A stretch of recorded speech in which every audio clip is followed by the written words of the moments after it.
Hey guys, tonight we're diving into a story you think you know. But surprise, you've probably been wrong about it since grade school. The Middle Ages, that murky, myth-riddled stretch of time where everyone supposedly thought the earth was flat, bathed once per century and got burned at the stake for sneezing in church. Yeah, not quite. And tonight, we're starting with one of the biggest whoppers of all. That medieval people thought the earth was flat. They didn't, not even close. So Kint, before you get comfortable, take a moment to like the video and subscribe. But only if you genuinely enjoy what I do here. And hey, what city are you watching from? What time is it for you right now? Let me know down in the comments. Now, dim the lights. Maybe turn on a fan for that soft background hum, and let's ease into tonight's journey together. Okay, imagine yourself back in 1320.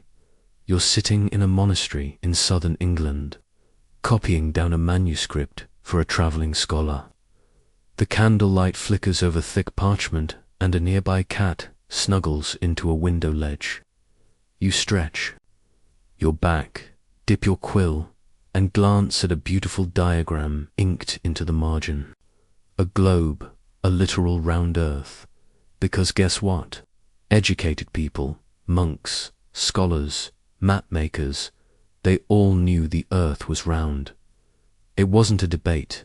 It was, as they would say, common sense. The whole people thought the earth was flat until Columbus sailed the ocean blue myth. That's a 19th century invention. It really picked up steam thanks to writers like Washington Irving. You know, the same guy who gave us the Headless Horseman, who wanted to spice up the Columbus story. Flat Earth versus Brave Explorer sounded way more dramatic than Columbus miscalculated the circumference of the Earth and stumbled into a continent he didn't understand. I mean, who wants that in a textbook? Medieval scholars like Thomas Albertus, Magnus, and even earlier folks like the Venerable Bede understood the earth was spherical. They inherited that knowledge straight from the ancient Greeks, especially Eratosthenes, who calculated the earth's circumference with sticks, shadows, and some serious mental gymnastics over 1,000 years earlier. In fact, if you were to walk into the library of any major medieval university, say Bologna or Paris, you'd find celestial globes, star charts, and a lot of atomic astronomy floating around. Not because they were guessing, but because it worked. Now, here's where it gets quirky. While the educated elite understood Earth's roundness, not everyone was reading Aristotle in their spare time. That farmer in the fields, the brewer's apprentice in the next town over. Yeah, they might not have had an opinion either way, but that's not because they were dumb. It's because they were busy surviving plagues, taxes, and being stuck in feudal contracts. Whether the earth was round or flat didn't exactly change the price of barley. Still, even among the unlettered, there were oral traditions and visual cues. Ships disappearing over the horizon, the curvature of shadows during lunar eclipses. All this reinforced what astronomers already knew. Nobody was falling off the edge of the earth, and there was zero dragons waiting to eat you if you sailed too far west. That famous "here be dragons" phrase, also a myth. It only appears once on a very specific globe from the early 1500s, and by then we're in the Renaissance. But hold on, there was a medieval fringe theory that's worth mentioning because it sounds just bananas enough to be true. Some theologians, wrestling with the idea of a round earth, actually debated whether people living on the other side of the globe, the so-called antipodes, would be reachable, or even descendants of Adam and Eve, if they were too far off to be reached by Noah's Ark survivors. Were they even human? Did they need saving? This wasn't a geography debate. It was about theology and salvation. And yes, it got a little weird. Then there's the scholarly grey area. How exactly did they think about the shape of the world on a cosmic level? Some medieval models envisioned the Earth as a sphere surrounded by crystalline spheres, rotating heavens, and the music of the spheres. An actual concept that they believed in, where the planets made harmonious tones as they moved. Wild, right? You've got literal harmony in the universe, not so tick-tock drama. So when people say medieval folks believed in a flat Earth, what they're really doing is projecting 19th century arrogance backward in time. It's a way to make Columbus look braver, make the Enlightenment seem smarter, and erase 1,000 years of perfectly intelligent people who are just figuring things out in their own time. And let's be honest, if aliens landed tomorrow, they probably think we were the primitive ones, what with our flatty ears having Facebook accounts. Tonight's big historical fact. Medieval scholars overwhelmingly knew the Earth was round and said so in writing a lot. Your quirky fringe moment, the theological crisis over whether antipodeans, people on the far side of the globe, counted as human, and your scholarly debate whether those distant humans could exist at all if they hadn't come from Noah's Ark. That argument lasted centuries. So next time someone says, haha, medieval people thought the Earth was flat, you can gently remind them they've been lied to. Probably by a textbook with a Columbus painting that looks suspiciously like Fabio. All right, now that we've rolled our eyes at the flat Earth myth, let's dip into another dusty little misconception that refuses to die. The idea that medieval people were walking, talking germ colonies who never ever bathed. You've heard it right, that peasants were caked in filth. Nobles stank under heavy velvet, and entire cities reached like unholy soup. The picture we've all been sold is that medieval folks basically feared water like it owed them money. But you guessed it, that's totally wrong. Here's the thing, medieval people loved to bathe. Like really loved it. They may not have had your cucumber-scented body wash or lead-lit rainfall shower heads, but they knew how to get clean, stay clean, and even enjoy the process. And if you're imagining some grizzled serf splashing his face once a year in a muddy stream, think again. Let's set the scene. It's late afternoon in a bustling medieval town. Say Paris, around 1250. The streets are noisy, the market's just closing, and you follow your nose past stalls of spices, roasting meat, and warm bread. You duck into a public bathhouse tucked between two stone buildings. Inside, steamy, echoing chambers filled with warm water, flickering the torchlight, and the low hum of conversation. People, men and women, are lounging in big wooden tubs, chatting, eating, sometimes flirting. You settle into your own tub, scrub down with a soap made from ash and animal fat, and maybe finish with a rinse of rose water. You leave cleaner than a pre-examined monk's conscience. Yep, public baths were a thing, a big thing. From Constantinople to London, they were wildly popular. They were inspired by Roman baths. Sure, but medieval towns had their own take on it. In German-speaking regions, bathhouses were called Badstuben, and in Islamic Spain, hammams flourished with exquisite tile work and well-managed hot water systems. In fact, some baths even had separate rooms for massages, manicures, and let's call it entertainment, which is probably where this whole myth of baths are sinful got its steam. That's not to say everyone bathed every day. Soap wasn't cheap. Hot water took effort, and not every village had the resources. But people still made a point to clean themselves regularly, especially on Saturdays and before major religious festivals. Monasteries even had set schedules for bathing, Some allowed a bath every 2 weeks, others more often, and monks kept their hair and beards trimmed, not just for cleanliness, but as a spiritual discipline. So no, hygiene wasn't an alien concept. It was built into the rhythm of daily life. But wait, if they bathed by the smelly reputation, blame the Victorians. Seriously, in the 19th century, English writers and scholars looked back at the Middle Ages through a fog of moral superiority and lavendard handkerchiefs. To them, anything pre-industrial was dirty, poor, and universalized. They exaggerated filth to make their own era seem more enlightened. And of course, diseases like the Black Death were retroactively blamed on poor hygiene, as if people had willingly skipped soap and invited plague fleas to dinner. Now, here's the quirky part. In medieval Europe, there was a belief that bathing opened the pores too much, making the body vulnerable to disease. Some doctors warned that hot baths could let illness in. During plague years, this advice got serious.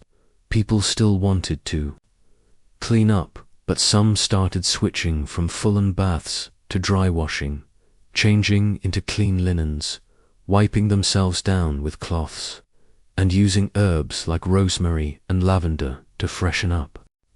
So, technically, there was a time when people hesitated to bathe, but it wasn't about laziness or stupidity. It was about survival as they understood it. Here's the scholarly debate. Did people actually stop bathing altogether during and after the plague, or did the rich just bathe in private while the public bathhouses fell out of favor? Historians are still bickering over this. Some say public baths declined due to fears of disease and morality crackdowns, especially in more conservative regions. Others argue that elite households simply moved their hygiene indoors, while the poor were left without access. Either way, soap making remained a respected trade, and instructions for body cleaning appear in plenty of household guides right through the late Middle Ages. Now, let's talk soap, because yes, they had it. Medieval soap was often made from animal fat and lye with ash or herbs added in. In Islamic regions, soap was a booming industry with higher quality than much of Europe's, and it was exported widely. Aleppo soap made with olive oil and laurel was basically the Chanel No. 5 of the medieval world. And if you think medieval women just walked around greasy and grimy, think again. Hair was washed, perfumes were distilled, and there were even recipes for breath fresheners. Cleanliness wasn't just a preference. It was tied to morality, respectability, and sometimes even erotic appeal. You're not going to find a medieval influence filming their "get ready with me" bathhouse routine. But you'd find poetry and courtly tales where washing before meeting a lover was expected. Nobody wanted to woo a lady while reeking like goat cheese and desperation and nights. Those guys were sweating into steel all day. You bet they scrubbed down before entering polite company, or at least before crashing that noble feast. Let's clear the record, then. Medieval people were not gross little dirt goblins. They were just as concerned with staying fresh as anyone else. They had access to soaps, scents, baths, and routines that may not meet our standards, but were a far cry from the stinkfest we're told about in school. Your hard fact for tonight: public bathing was common and culturally significant across medieval Europe and the Islamic world. Your quirky bonus: some baths doubled as restaurants and hookup spots. Spa night got real. Your open debate: did hygiene truly collapse after the plague, or just go underground with private luxury? So yeah, next time someone tries to claim medieval folks were allergic to water, you've got receipts. And maybe remind them that deodorant wasn't invented until way later. So let's not throw stones. 1700s France. You're walking through a dusty museum exhibit, tracing your fingers along the glass that separates you from a rusted belt covered in crude iron locks. The sign reads, "Chastity Belt, 16th century," and suddenly your imagination does a backflip. A poor maiden locked up like a lunchbox. A paranoid knight riding off to war with the key dangling from his chainmail. A whole generation of women forced into iron underwear. Sounds brutal, right? And also kind of hilarious in a medieval sitcom way. But here's the twist. This entire chastity belt thing, mostly a myth, yeah. Turns out the infamous chastity belt is one of history's juiciest examples of people wanting a story to be a true, because it's so wonderfully absurd. The idea that men in the Middle Ages were so insecure, so obsessed with control, that they strapped their wives into locking metal contraptions before leaving for a crusade. That just feels medieval, doesn't it? But reality says, not so much. Let's walk it back. For centuries, scholars believe that chastity belts were invented in the Middle Ages to preserve women's purity. And by purity, of course, they meant fidelity. Because medieval men apparently thought their wives couldn't be trusted to keep their legs together for 5 minutes. But when actual historians began looking into the artifacts, examining the metallurgy, the craftsmanship, and the so-called documentation, they found a different story. Most of the chastity belts we see in museums today, total fakes.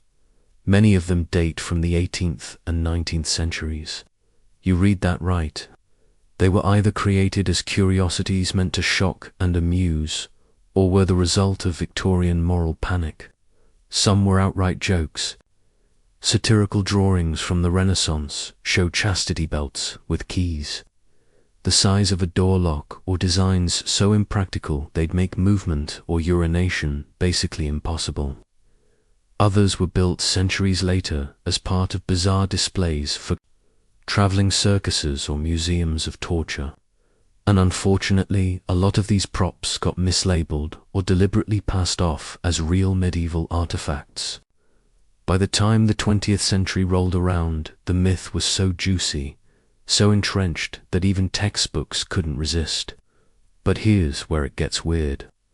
While chastity belts as physical devices probably didn't exist in medieval Europe the way we picture them, the idea of controlling female sexuality, oh, that was very real.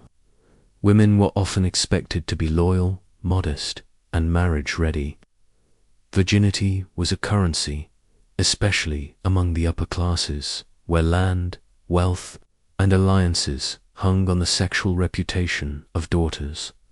So no, nobody was handing out padlocked panties, but the surveillance was there in the form of chaperones, convents, court gossip, and occasionally cloistering.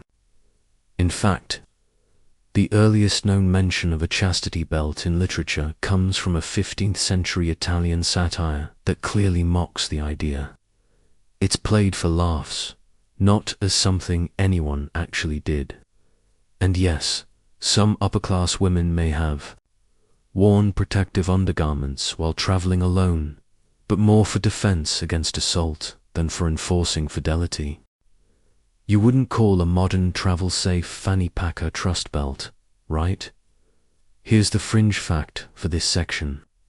There was a real medieval device known as the brigette, a kind of armored codpiece for men, originally designed to protect sensitive areas in battle. It later evolved into a bizarre fashion statement with some reaching, let's say, comical proportions. Imagine strutting into court with a steel bulge bigger than your actual helmet.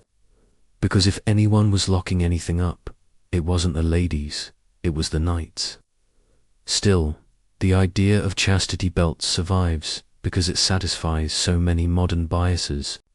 It paints the Middle Ages as laughably barbaric. It plays into dark fantasies of oppression. And it gives us this caricature of horny women constantly on the brink of infidelity, only kept in check by cold metal and male control. But like many myths that survive through snarky memes and badly researched history channels, it tells us more about modern anxiety than medieval life. Now, here's the scholarly debate. While most experts agree chastity belts are largely mythical, a small number of scholars argue that some may have been used in specific, isolated contexts, maybe as fetish objects, maybe as medical restraints, or maybe, just maybe, as symbolic gifts never actually worn. The evidence is spotty, though. No diaries, no official mentions, no trade records.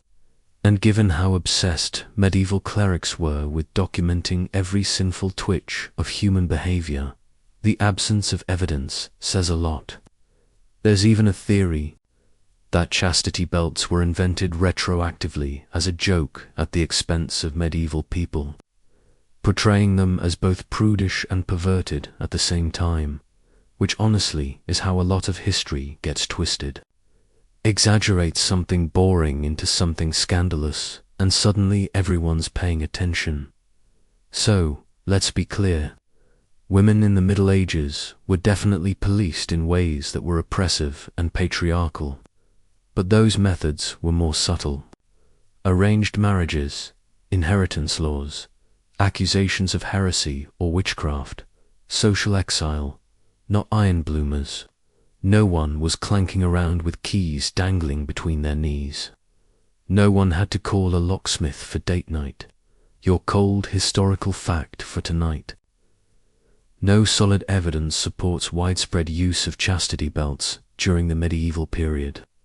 Your fringe trivia, men's armored codpieces, were real and sometimes ludicrously exaggerated for fashion and status, and your scholarly debate whether a few chastity belts might have existed as symbolic or isolated items, and what that says about the culture that invented the idea, if not the object.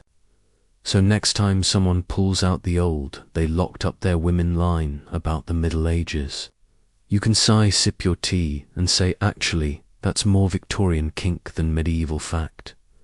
Okay, time for a little mental color correction. Picture a medieval village or town square. What do you see? If you're like most people, you're probably imagining a washed-out scene in 50 Shades of Mud. Everyone's in a burlap, everything's brown, grey, or some depressed combination of both. The only color comes from the occasional bright red splash of blood from a sword fight or plague pustule. But here's the reality. The Middle Ages were bursting with color. Medieval people didn't just like color, they were obsessed with it. Your image of drab, dirt-stained peasants is mostly a modern invention brought to you by bad movie lighting and lazy costume design. Let's get one thing straight. If you lived in medieval Europe, your world would be full of color. Walls were painted, banners waved in every hue imaginable. And clothing, yes, even peasant clothing, was dyed in vibrant tones when materials allowed. Rich blues, bright yellows, deep reds, and lush greens were everywhere, especially during festivals or feast days. Even the poor who couldn't afford the fanciest fabrics, often more clothes dyed with cheaper but still colorful plant-based pigments. W gave you blue, Weld offered yellow, and Madderut could make a solid red. Sure, you might not be walking around in royal purple unless you had a noble title in a serious coin purse. But wearing color was normal. It was the default, not the exception. That whole brown sack thing, it's more about 20th century filmmakers trying to quickly convey the past than historical accuracy. Costume designers in the mid-50s weren't sitting around researching plant-based dye techniques or reading medieval laundry records. They just slapped a potato sack on an actor and called it a day, and now, decades later, Your brain still thinks the past was beige. Now, let's take a little stroll through a noble's wardrobe. You're in a manor house in Burgundy, and your host, a baroness with a taste for drama, throws open a carved wooden chest. Inside, silk imported from Byzantium, deep blue robes dyed with lapis lazuli, which by the way was more expensive than gold, a cloak lined with fur, and embroidered dresses with literal gold thread. Color was a status symbol, and the brighter and more intense the hue, the more wealth it implied. That's why sumptu laws were a thing. Rules designed to restrict who could wear what colors or fabrics based on class. Yeah, that's right. Fashion. Policing is older than TikTok. But it wasn't just the nobles showing off. Even working class people used color to express themselves. Sure, their dye choices were more limited and their fabrics coarser, mostly wool or linen, but they still had pops of vibrancy. A green tunic for market day, a red hood for warmth, a bright belt or hat to stand out during a festival. People didn't wear the same outfit every day either. Even if your wardrobe was small, you'd rotate what you had, patch what you loved, and dye older garments anew when they faded. And here's a fun, quirky little detail. Medieval people were into symbolic color meanings too. Red wasn't just red. It symbolized power, love, or sometimes sin. Blue was associated with purity and the Virgin Mary. Green could mean fertility or youth. But too much green, that was suspicious, like suspiciously pagan. And black, interestingly enough, wasn't always about mourning. It could represent elegance, gravity, or scholarly pursuits. Basically, your outfit was your Instagram caption. One of the most vibrant pieces of evidence we have about medieval love of color, illuminated manuscripts. These books weren't just about the text. There were many explosions of art, margins crammed with jewel-toned vines, flowers, birds, and often the occasional naked guy fighting a cell. Don't ask. The paints used in these books came from crushed gemstones, rare minerals, and exotic trade. Goods. That monk hunched over a desk wasn't just copying scripture. He was mixing colors like a Renaissance Bob Ross. And that brings us to a little scholarly rabbit hole. Were the colors of medieval life really that bright? Or have they just survived better in art? Some historians argue that fabric dyes faded fast in the sun and through washing, so people looked more muted and day-to-day. Others push back, pointing to surviving garments that still show vivid colors centuries later. The truth is probably in the middle. Life wasn't a cartoon, but it definitely wasn't the Dust Bowl we've been led to believe. Here's something else to chew on. City festivals, religious processions, and tournaments were full-on color riots. Imagine a May Day celebration with streamers, painted wagons, dancers, and garlands and dyed cloth fluttering from every rooftop. Or a cathedral interior. Not the cold grey stone you see today, but walls and ceilings painted in bold patterns and saintly scenes. Yep, most medieval churches were painted inside and out. That's soft, faded Gothic stone. That's the naked, weather-worn version. In its heyday, it looked like someone handed a toddler a paint set and just let them go wild in the holiest way. So, why does the myth of medieval drabness persist? Partly because many buildings and garments haven't survived in their original form. Textiles rot, dyes fade, paint peels. What we're left with are ruins, skeletons of color, and a lot of black and white woodcuts from the early printing days. It's like watching a Technicolor movie in grayscale and assuming that's how it was filmed. Tonight's historical fact, medieval Clothing and art were richly colorful across all classes, and color was used deliberately and symbolically. Your quirky side note: medieval monks made paints from lapis lazuli, bugs, and even snail shells to decorate their manuscripts. And your open, scholarly debate: were the Middle Ages visually vivid day to day? Or was the color mostly for special occasions and sacred spaces? So, next time someone says the past was brown and boring, you can shake your head and say, nay, they were living in full color before it was cool, just without the filters. Let's slide into another classic myth with the subtlety of a bard with a hangover, that the Middle Ages were one long, uninterrupted slump called the Dark Ages, like pitch black.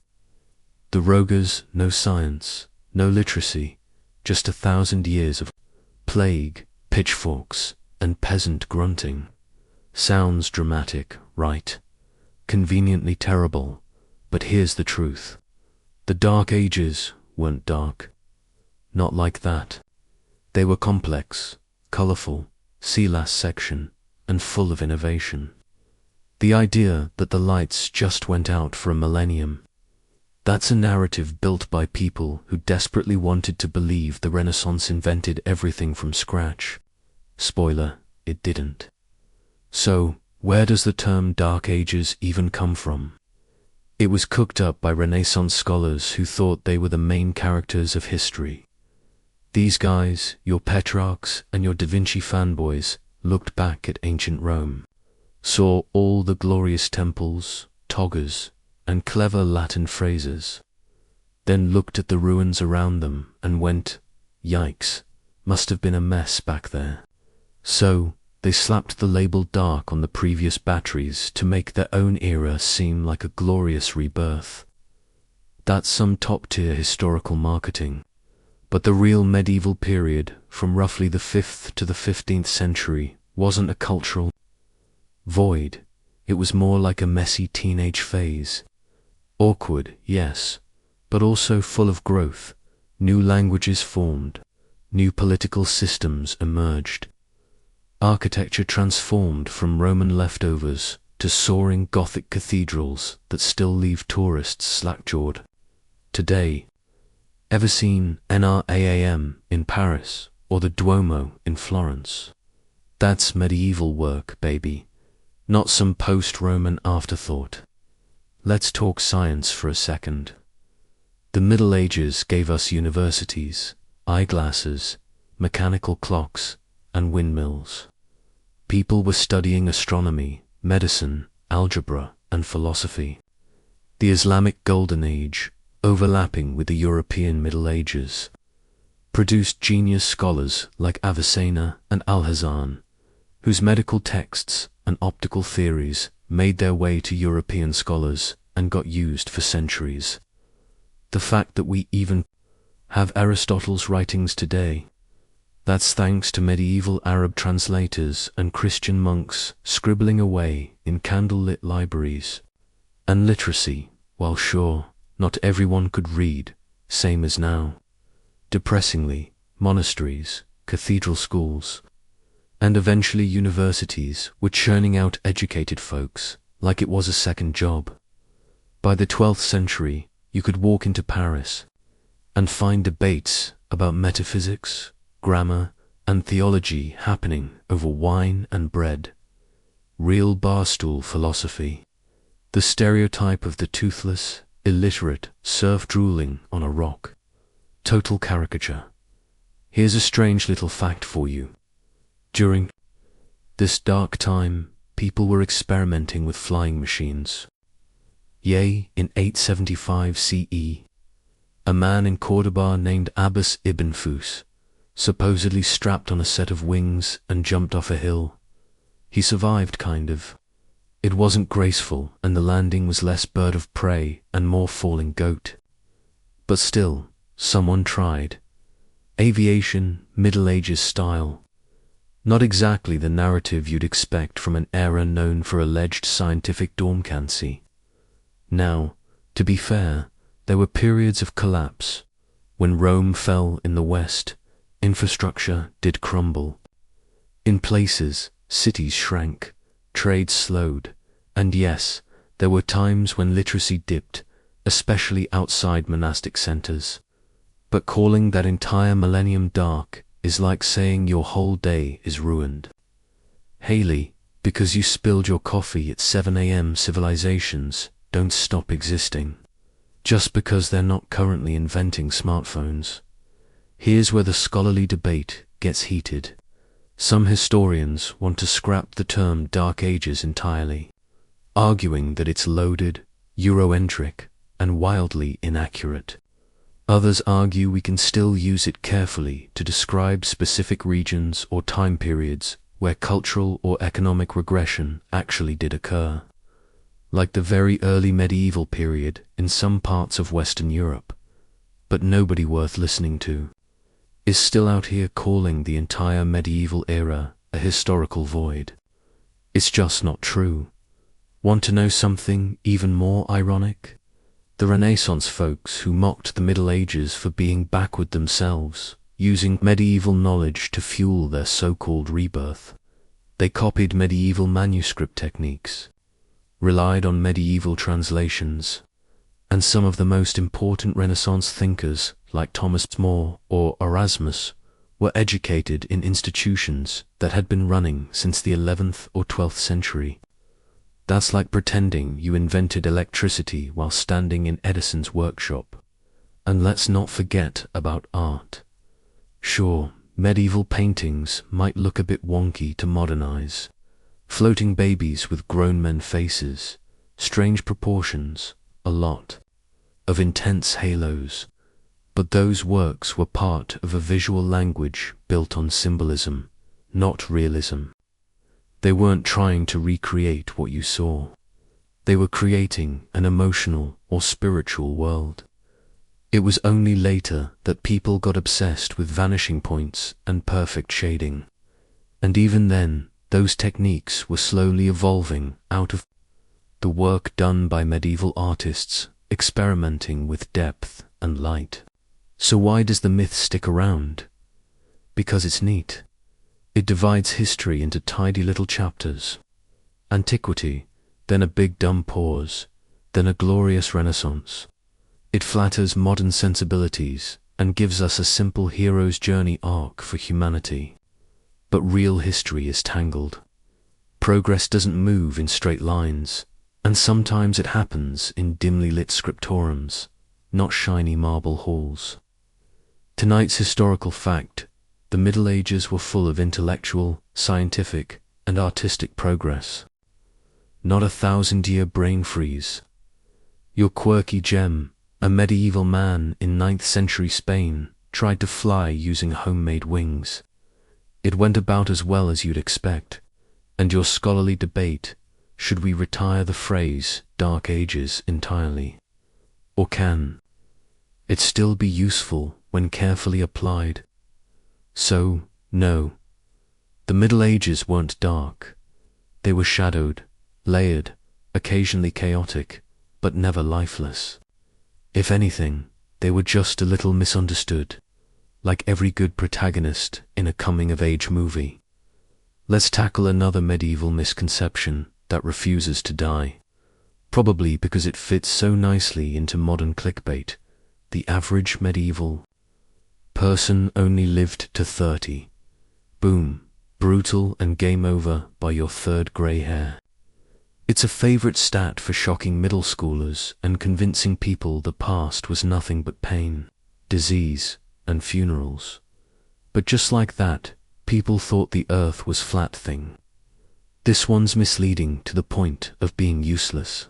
So, tonight we're putting that myth in the ground gently, respectfully, and definitely not at age 29. So, here's what's actually going on. When you hear average life expectancy was 30, you're hearing a statistical average, not a cap on how long people lived. That number is dragged dramatically downward by one huge factor: infant and child mortality. A lot of babies didn't survive past their first birthday. A lot of toddlers didn't make it past 5.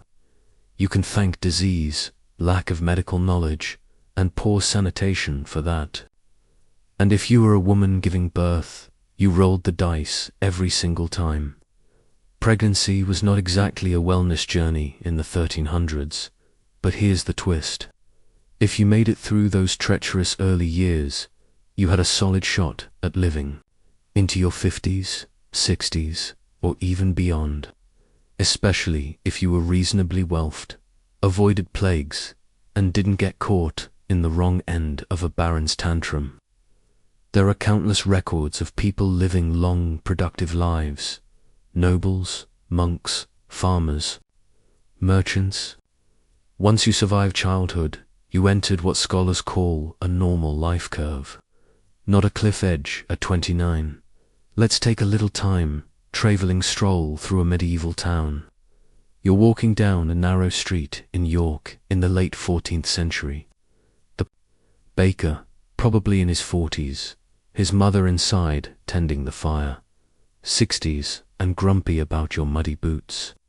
Across the way, a group of older women are spinning wool and chatting. One of them lost 2 babies to illness, but lived to see her granddaughter. Married, these people aren't ghosts, they're real. Their stories were just overshadowed by statistics that don't tell the whole truth. Now, of course, some groups had it harder. Serfs and peasants doing back-breaking labor, people exposed to war, and folks living in dense cities with poor sanitation face constant risks. But even they didn't just keel over at 30. Chroniclers recorded folks living into old age. There are abbots in their 80s, monks working into their 70s, and peasants proudly mentioned in local records for their long years of service or surprisingly stubborn longevity. One English legal document from the 13th century mentions a tenant farmer who outlived 3 generations of landlords. Here's your quirky fact for this section. Medieval people actually had a word for the different stages of life, sometimes breaking human existence into 7 ages like a very serious horoscope. These ranged from infantia, babyhood, to Sencus's old age, and the idea was that life progressed in predictable, meaningful phases. Think medieval life planner. You weren't just born, worked, and dropped dead. You aged, changed roles, gained wisdom, and people respected that. Grey hair wasn't something to die away. It was a sign you'd made it. Of course, life was still hard. Disease was always looming, and medicine ranged from surprisingly herbal and effective to please stop putting leeches on me. War, famine, and plague could absolutely end a life prematurely. And let's not pretend people had the benefit of modern dental care. You might make it to 60 with your jaw intact, but your teeth might be making their own quiet exit. Still, if we're talking about whether medieval people could live long lives, yes, they absolutely could and did. One major factor was diet. Contrary to popular belief, medieval people weren't just eating dirt, stew, and crying into dry bread. A balanced diet of grains, legumes, vegetables, fish, and occasional meat helped many stay relatively healthy, at least by their standards. And seasonal fasting, guided by the church calendar, may have had unexpected benefits. Less gluttony, more plant-based meals, and the occasional digestive break. Not exactly paleo, but maybe adjacent. Now, the scholarly debate. Historians argue over how accurate age records really are. Church records, tax rolls, and legal documents sometimes recorded approximate ages or rounded numbers. So, when someone's described as very old, is that 60 or 85? Some records may exaggerate longevity to add gravitas, like saying an elder was nearly 100, when that may just mean super old for this village. But archaeology has helped bridge that gap. By studying bones and teeth from medieval cemeteries, researchers can estimate age at death with growing precision, and the data backs it up. People lived past 30 a lot.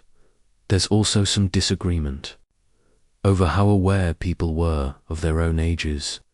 Birthdays weren't a big deal like they are now, especially among common folk. You didn't have a cake with your name on it and someone screaming, "You're 30," while throwing glitter. More often, your age was tied to events, harvests, marriage, and predators. Major battles. You'd say things like, "I was a boy when the old king died," and everyone would nod. Time moved differently, but it was still marked. So, let's revise that awful headline. Medieval life expectancy at birth was around 30 because babies died a lot, not because people aged like avocados. Once you made it out of those risky early years, you could have a long, full, messy, occasionally plague-interrupted life. Tonight's verified fact: life expectancy at birth was low due to high infant mortality, not because adults keeled over. In their 30s, your quirky tidbit. Medieval scholars categorized life into 7 stages, including a kind of retirement phase for storytelling and wisdom sharing. And your scholarly debate. How accurate were reported ages in medieval documents? And can we really trust all those "I live to 100" claims? So the next time someone tells you medieval people died at 30, feel free to roll your eyes like a grumpy abbot and say, "Sure. If they got eaten by wolves as toddlers, all right. Time to strike a match on another medieval myth that refuses to die quietly." The witches were burned at the stake all across Europe during the Middle Ages like it was some kind of national sport. This is a dramatic image. Bonfires blazing in every village square. Innocent women screaming in agony while chanting monks look on smug and satisfied. The problem is that whole scene. It's more early modern horror than medieval fact. Sure, there were accusations, and sure, some folks got torched. But the massive witch-burning frenzy that people imagine that came after the Middle Ages, and it says a lot more about the paranoia of the 16th and 17th centuries than about medieval theology. Let's rewind to, say, the year 1250. You're standing in a bustling town square in France. There's a juggler doing something vaguely dangerous with knives, a friar handing out tracts about the dangers of pride, and a woman in a red cloak selling hot pies. Nobody's being burned for witchcraft. In fact, if someone accuses a neighbor of being a witch, the local church court is likely to dismiss it as superstition. That's right. The church didn't take witchcraft seriously for most of the medieval period. In many cases, they literally said it was nonsense, no joke. Early canon law called belief in magic a delusion of the devil. As in, if you thought someone could fly on a broomstick or cursed your goats, you were the problem. Authorities didn't deny that weird stuff happened, but they chalked it up to illusion, ignorance, or demonic trickery. They were more concerned with heresy, actual theological rebellion, than with old women mumbling in Latin over herbs. So, how did we get from mild skepticism to full-blown witch hunts? Blame the printing press. Okay, not entirely, but it helped.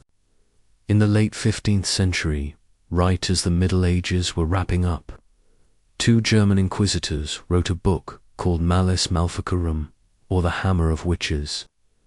It was basically a how-to guide for finding, torturing, and executing witches. It was wild, misogynistic, paranoid, and very, very popular. It took off in the early modern period, just as Europe was going through waves of war, religious upheaval, and plague-induced panic. People were looking for someone to blame, and the malice helpfully pointed to that weird woman down the road. The real witch-burning craze took place between the 15th and 18th centuries, after the medieval era ended. Germany, Switzerland, and parts of France saw some of the worst. And just to make things more confusing, it wasn't just the church driving the hunts. Secular courts were often just as involved, and sometimes even more brutal. In Protestant areas, accusations flew just as freely as in Catholic ones. So, this wasn't about medieval theology. It was about mass hysteria mixed with deeply entrenched sexism. Now, here's an unquirky wrinkle. During the High Middle Ages, people were way more likely to accuse you of being a heretic than a witch. If you said the wrong thing about the nature of Christ or denied a church doctrine, trouble. But stirring a potion to ease your neighbor's cough, that was often just called healing. Wise women, midwives, herbalists, they weren't automatically seen as evil. They were often trusted members of their communities. Superstition, yes, but not witch panic. Also, burning wasn't even the default punishment. When heresy or sorcery was punished during the medieval period, the methods varied. Hanging, banishment, penance, these were more common.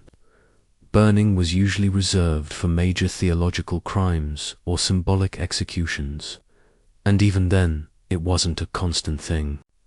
There were decades, even whole centuries, where barely anyone was executed for anything resembling witchcraft. Here's where the scholarly debate gets interesting. Some historians argue that the seeds of the witch craze were planted in the late Middle Ages. Even if the bonfires hadn't started yet, they point to shifting attitudes in the church, growing obsession with demonic pacts, and a slowly developing suspicion of female healers. It's a bit like watching a thunderstorm build. There are early rumbles, but the real lightning show doesn't hit until later. Others argue that the Middle Ages actually served as a stabilizing force with the Church's skeptical stance, preventing mass hysteria for centuries. Then, once that stance loosened in the early modern era, all bets were off. Now, for tonight's strange but true moment. There's documented evidence that some accused witches defended themselves in court by saying they didn't work with demons. They just used knowledge passed down through generations, and sometimes that actually worked. Local judges or clergy would shrug and decide, all right, fine, keep your herbs. Just don't talk about flying pigs or making love potions for all married men. Justice was inconsistent, but it wasn't automatically a death sentence. We also can't ignore how gender played into this. Women, especially older, single, or widowed. Women were disproportionately targeted during the later witch hunts. But again, during most of the medieval period, these women weren't running from torch-wielding mobs. They were often sought out for their skills. There was fear, yes, but also respect. The idea of the village witch as a scapegoat really gains momentum much later. So, let's be clear, the Middle Ages weren't free of violence and superstition or misogyny, but the classic image of endless witch burning, that's revisionist theatre. It makes for dramatic stories, but erases the nuance of an era that was more skeptical and layered than we give it credit for. Tonight's historical fact: the large-scale witch hunts and burnings mostly occurred after the medieval period in the early modern era. Your fringe nugget, the Malus Maleficarum, basically a witch-hunting manual, was published in 1487, right at the end of the Middle Ages, and the scholarly debate: did late medieval shifts in theology and superstition lay the groundwork for later witch hunts? Or was the medieval church actually a moderating influence? So the next time someone invokes the Middle Ages like it was one big haunted bonfire, Just lean back, raise an eyebrow, and say, "You're about 200 years too early, my friend." Let's clear out the spice cabinet and take a big whiff of another half-baked myth that medieval food was bland, boring, and basically punishment for having taste buds. You know the story. Groll for breakfast, mystery meat for lunch, and more GRL for dinner. No flavor, no variety, and absolutely no spices because, well, apparently everyone before the Renaissance was too busy dying young to bother with seasoning. But here's the thing, that's total nonsense. Not only was medieval food not bland, it was shockingly flavorful, sometimes intensely spiced. Brace yourself, it would probably blow your modern palate sideways. Picture this, you're seated at a long wooden table in a 14th century noble household. The tapestries are pulled tight against the chill, and the smells wafting from the kitchen are complex, spicy, and rich. Cooks are busy preparing roasted game birds with sauces made from wine, vinegar, cinnamon, ginger, and saffron. There's stewed fruit with cloves and nutmeg. There's fish delicately poached in almond milk. This isn't a survival menu. This is high art on a plate. Let's be real, medieval cooks were obsessed with spices. They didn't just use them, they flaunted them. Cinnamon, cloves, nutmeg, black pepper, ginger, galangal, long pepper, even grains of paradise, which sounds like something from a fantasy game, but was very real and very spicy. These ingredients were imported from Asia and Africa and cost a small fortune. So to pile them onto a roast or a pie wasn't just about flavor, it was flexing. Spicing your food in medieval Europe was like driving a gold-plated chariot through your dinner party. You didn't use spices because you had to. You used them because you could. Now, before you accuse medieval people of using spices to cover up the taste of rotten meat, that's another stubborn myth that needs to be yeeted into the moat. Meat was expensive. No one was letting it rot and then trying to salvage it with a few sprinkles of cinnamon. Not only would that be disgusting, it would be incredibly inefficient and dangerous. People had salting, smoking, drying, and pickling techniques to preserve food. Spices were for flavor, not food, CPR. Even peasants, while not swimming in saffron, had flavorful diets. A typical meal for a commoner might include hearty pottage, a thick stew of grains, vegetables, and sometimes a bit of meat or fish. Herbs like parsley, sage, salmon, thyme, and dill were common. Garlic and onions were everywhere. People baked their own bread, often sourdough, like loaves, churned their own butter, and brewed their own ale. And no, they weren't just eating grey sludge. A well-made pottage with leeks, carrots, barley, and a dash of garden herbs could be absolutely delicious. And let's talk about sauces. Oh boy, medieval folks loved a sauce. Sauces made from wine, vinegar, fruit puree, breadcrumbs, and you guessed it, spices.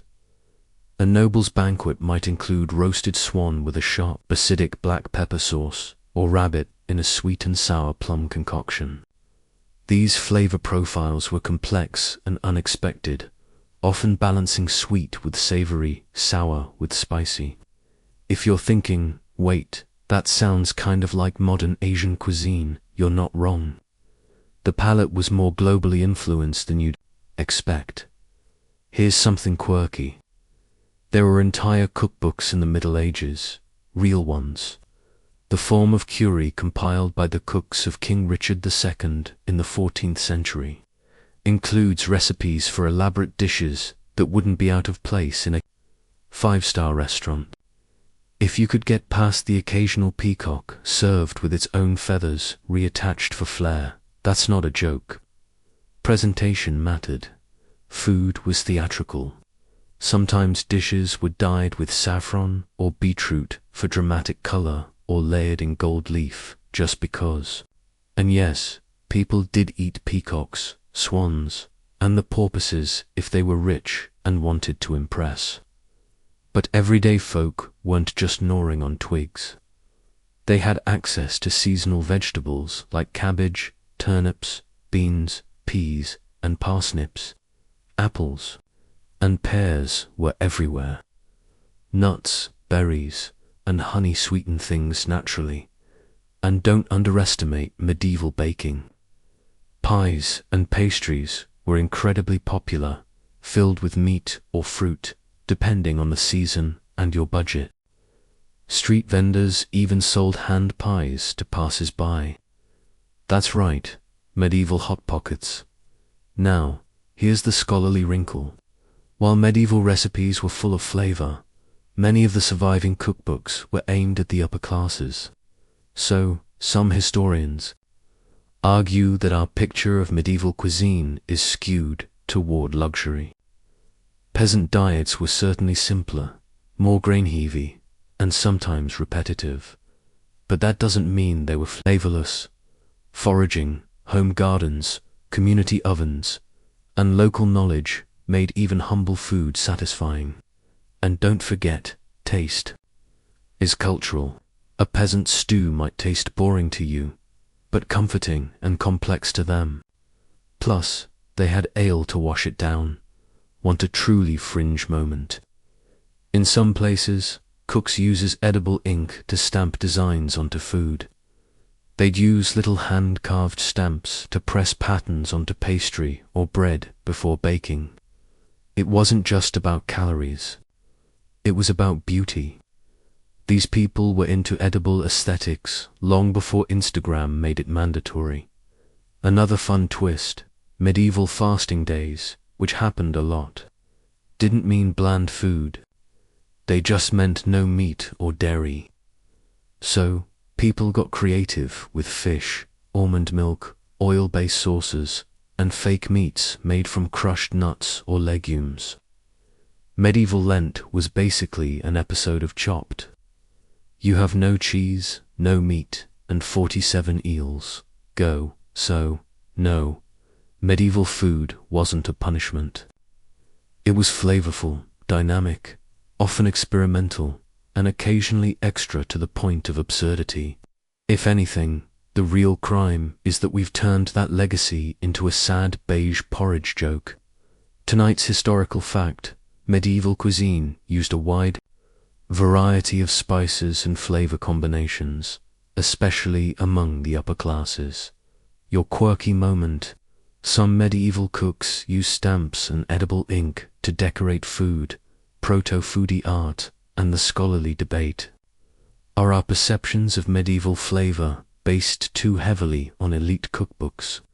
Or does enough evidence support a broader, spiced-up picture? So, next time someone calls medieval food bland, ask them when they last cooked with grains of paradise and saffron, then offer them some eel pie. See how committed they are to history. Now, let's suit up literally and talk about one of the most over-glorified, over-sanitized, and often completely misunderstood figures of the medieval world: the knight. You know the image. Gleaming armor, pure heart, chiseled jaw, defender of the helpless, slayer of dragons, upholder of chivalry and virtue. Basically, a walking Pinterest board for medieval masculinity. But peel back the layers of plate armor and you'll find something a little more complicated and often a lot more gross. Because the truth is, knights weren't always noble.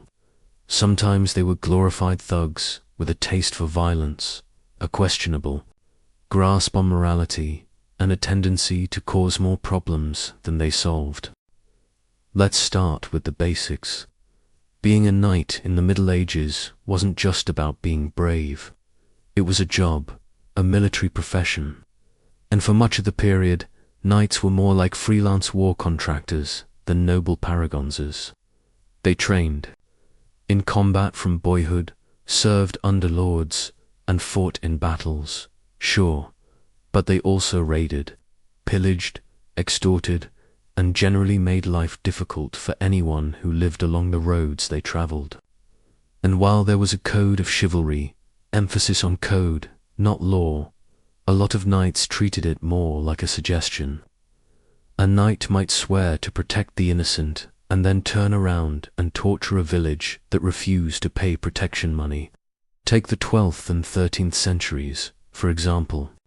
Europe was crawling with robber knights, petty lords who used their castle positions to control roads, bridges, and trade routes, and then squeezed travelers for tolls, or just outright robbed them. It was less defender of the realm and more highway bandit in shiny pants. You could be a knight and still be excommunicated by the church for your behavior. You could even be excommunicated twice if you were especially spicy. So, where did the noble knight image come from? Blame the poets. Starting in the 11th century, Romantic literature swept across Europe, painting knights as gallant lovers, protectors of women, and defenders of virtue. Think Lancelot, Gan, and all those Arthurian tales filled with magic swords and dramatic size. These stories were popular because they offered an idealized version of knighthood, something to aspire to. But in real life, Lancelot would probably have been too busy managing his landholdings or bullying peasants to write poetry about a forbidden love affair. And it's not just the literature that made knights look good. The church had a vested interest in giving knights a makeover. These were violent men in a violent world. And the church was always trying to direct that violence somewhere useful, like, say, the Holy Land. The concept of holy war, especially the Crusades, offered a neat little outlet. Kill for God earns salvation, sin erased. Your sword now had a divine purpose, and suddenly all that blood on your hands looked a lot more holy. Here's a fun little fact. Knights use blunt weapons like maces or warhammers as often as swords do, especially against other armored opponents. Forget the elegant duel. Medieval combat was brutal, loud, and messy. You weren't dancing with your opponent. You were trying to crush their ribcage through steel. And speaking of steel, those shining suits of armor, not that are practical outside. The battlefield.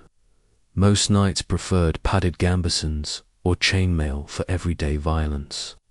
Full plate armor was expensive, high maintenance, and heavy. Not that you'd be immobile in it, another myth, but you weren't wearing it to breakfast. Either. Now, let's talk about tournaments. These weren't polite sporting events where everyone clapped and drank me. Early tournaments were chaotic, full contact, multi-eyed melees that were basically legally sanctioned brawls. People died, horses were stolen, helmets were filled with teeth. It was only later, in the 14th and 15th centuries, that jousting became a more formalized, pageantry-filled display of knightly virtue. Earlier on, it was a chance for young knights to gain experience or lose an eye. And here's the quirky bit. Knights were also kind of the influences of their day. Nobles loved showing off their wealth through heraldry, tournaments, and finely crafted armor. Having a lavishly decorated shield or a ridiculous feather plume was like having a verified Instagram account. Some knights even had publicists, chronisters, who would sing their praises, write their adventures, and polish their reputations for posterity. Not unlike certain billionaires today, some knights worked very hard to look noble while quietly behaving like absolute gremlins. This brings us to the scholarly grey area. How chivalrous were knights really? Some historians argue that the chival code emphasizing honor, mercy, and defense of the weak was genuinely internalized by many knights, especially those educated in courtly traditions. Others say that chivalry was mostly PR, an ideological leash that nobles wore to justify their power and violence? The answer probably lies somewhere in between. Some knights really did try to live up to the ideals. Others saw those ideals as a tool, something to flash when it benefited them and ignore when it didn't. And not to be overlooked, there were female knights, or at least women who functioned in knight-like roles. They weren't always formally dubbed, but noble women sometimes led troops, held castles, and fought in sieges. Ever heard of Nicola de la? She defended Lincoln Castle against multiple attacks in the early 13th century. Some orders, like the Order of the Hatchet in Spain, even honored women who fought to defend their towns. So, no, knighthood wasn't exclusively a testosterone club. Tonight's historical fact: not all knights were noble heroes. Many were violent landowners or enforcers with flexible morals and very real body counts. Your quirky detail: knights weren't above hiring scribes to write glowing accounts of their exploits.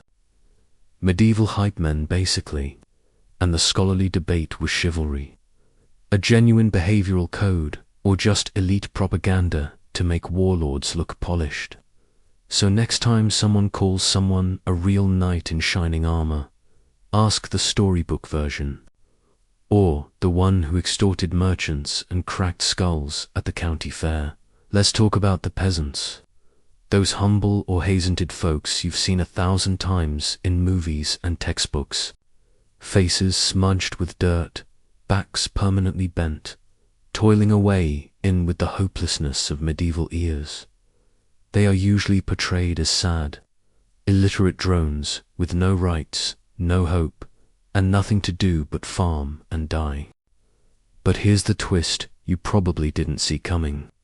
Medieval peasants weren't powerless.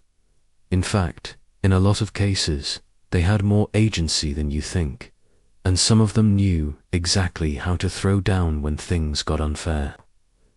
Let's rewind to a modest English village in the early 14th century.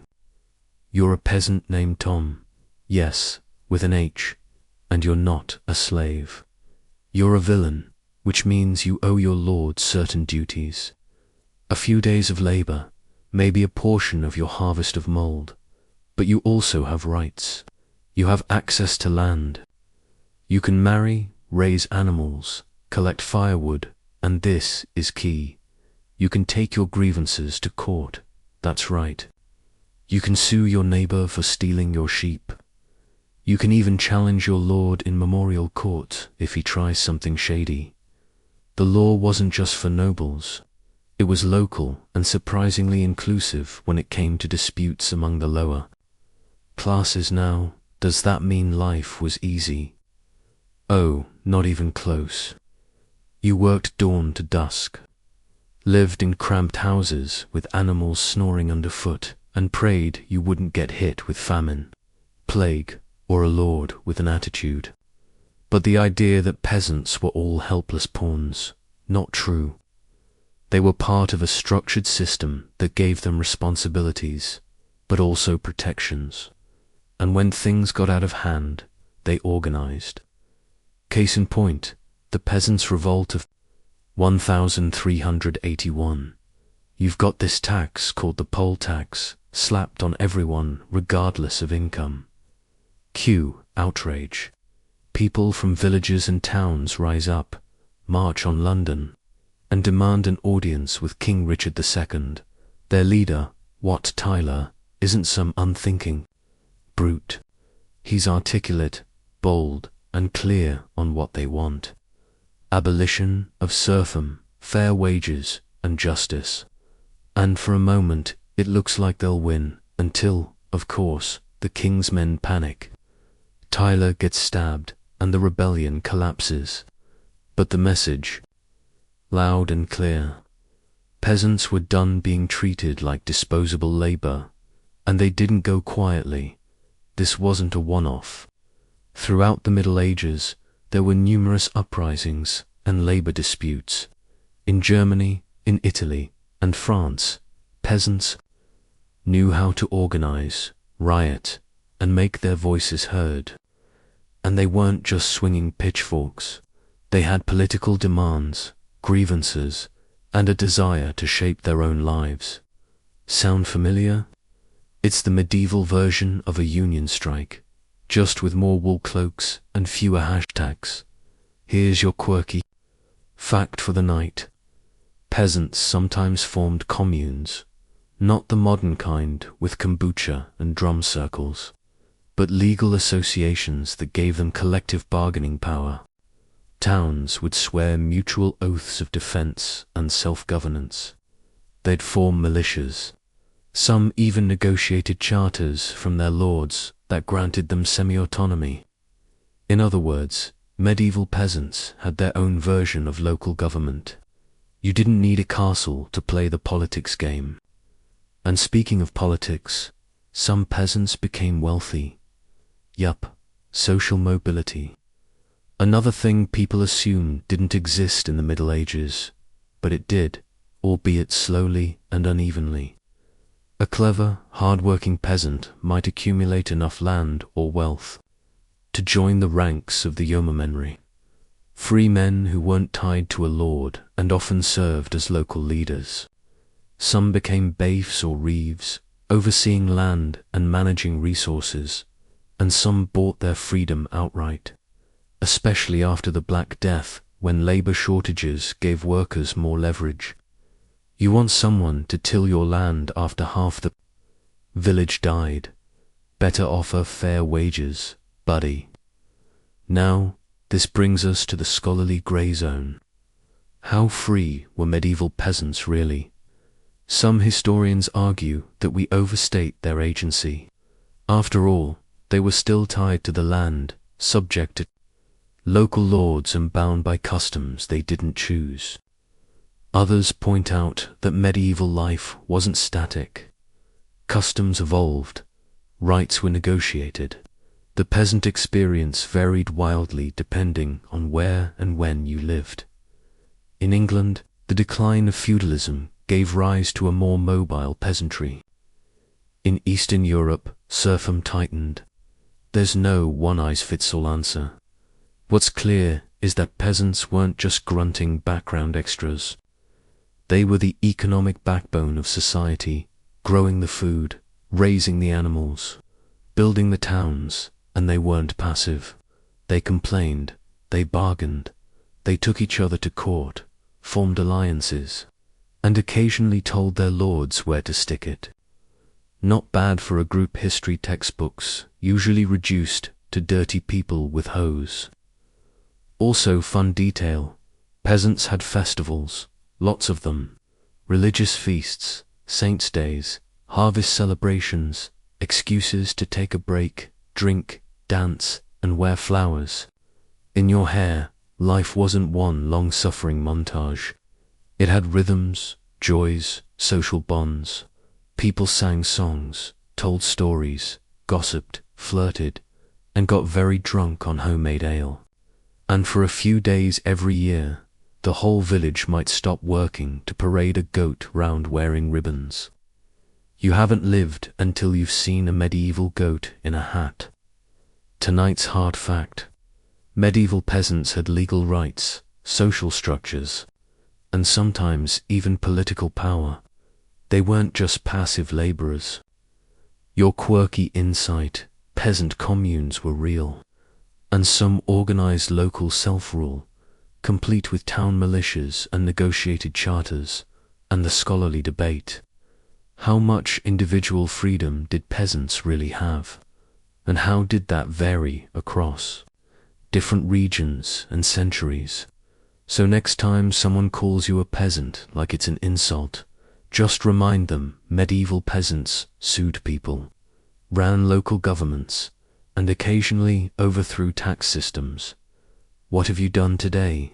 Let's dim the torchlight and wander into the winding halls of medieval spirituality, where the biggest myth of all still echoes like Gregorian chant through stone cloisters, that everyone in the Middle Ages was a strict, unquestioning Christian and the whole continent moved in lockstep under one holy worldview. Church on Sunday, no questions asked, all belief, no doubt, just endless piety, rosaries and fear of eternal hellfire. But, as you're probably expecting by now, that's way too simple. Yes, Christianity was a dominant force, but medieval belief was far more complex, occasionally very weird and sometimes downright heretical. So, here's the setup. The Catholic Church was the spiritual and political heavyweight of the era. From Rome to rural England, its influence was vast. It controlled land, dictated holidays, sent out inquisitors, and kept a watchful eye on kings and peasants alike. Monasteries were everywhere, and people marked their calendars by feast days and saints' anniversaries. But that doesn't mean everyone walked around murmuring Hail Marys with blind devotion. The spiritual landscape was messy. Some people were devout, others were skeptical. Many blended official doctrine in with older folk practices. Local legends and whatever their neighbor said probably worked. Let's say you're a farmer in 12th century France.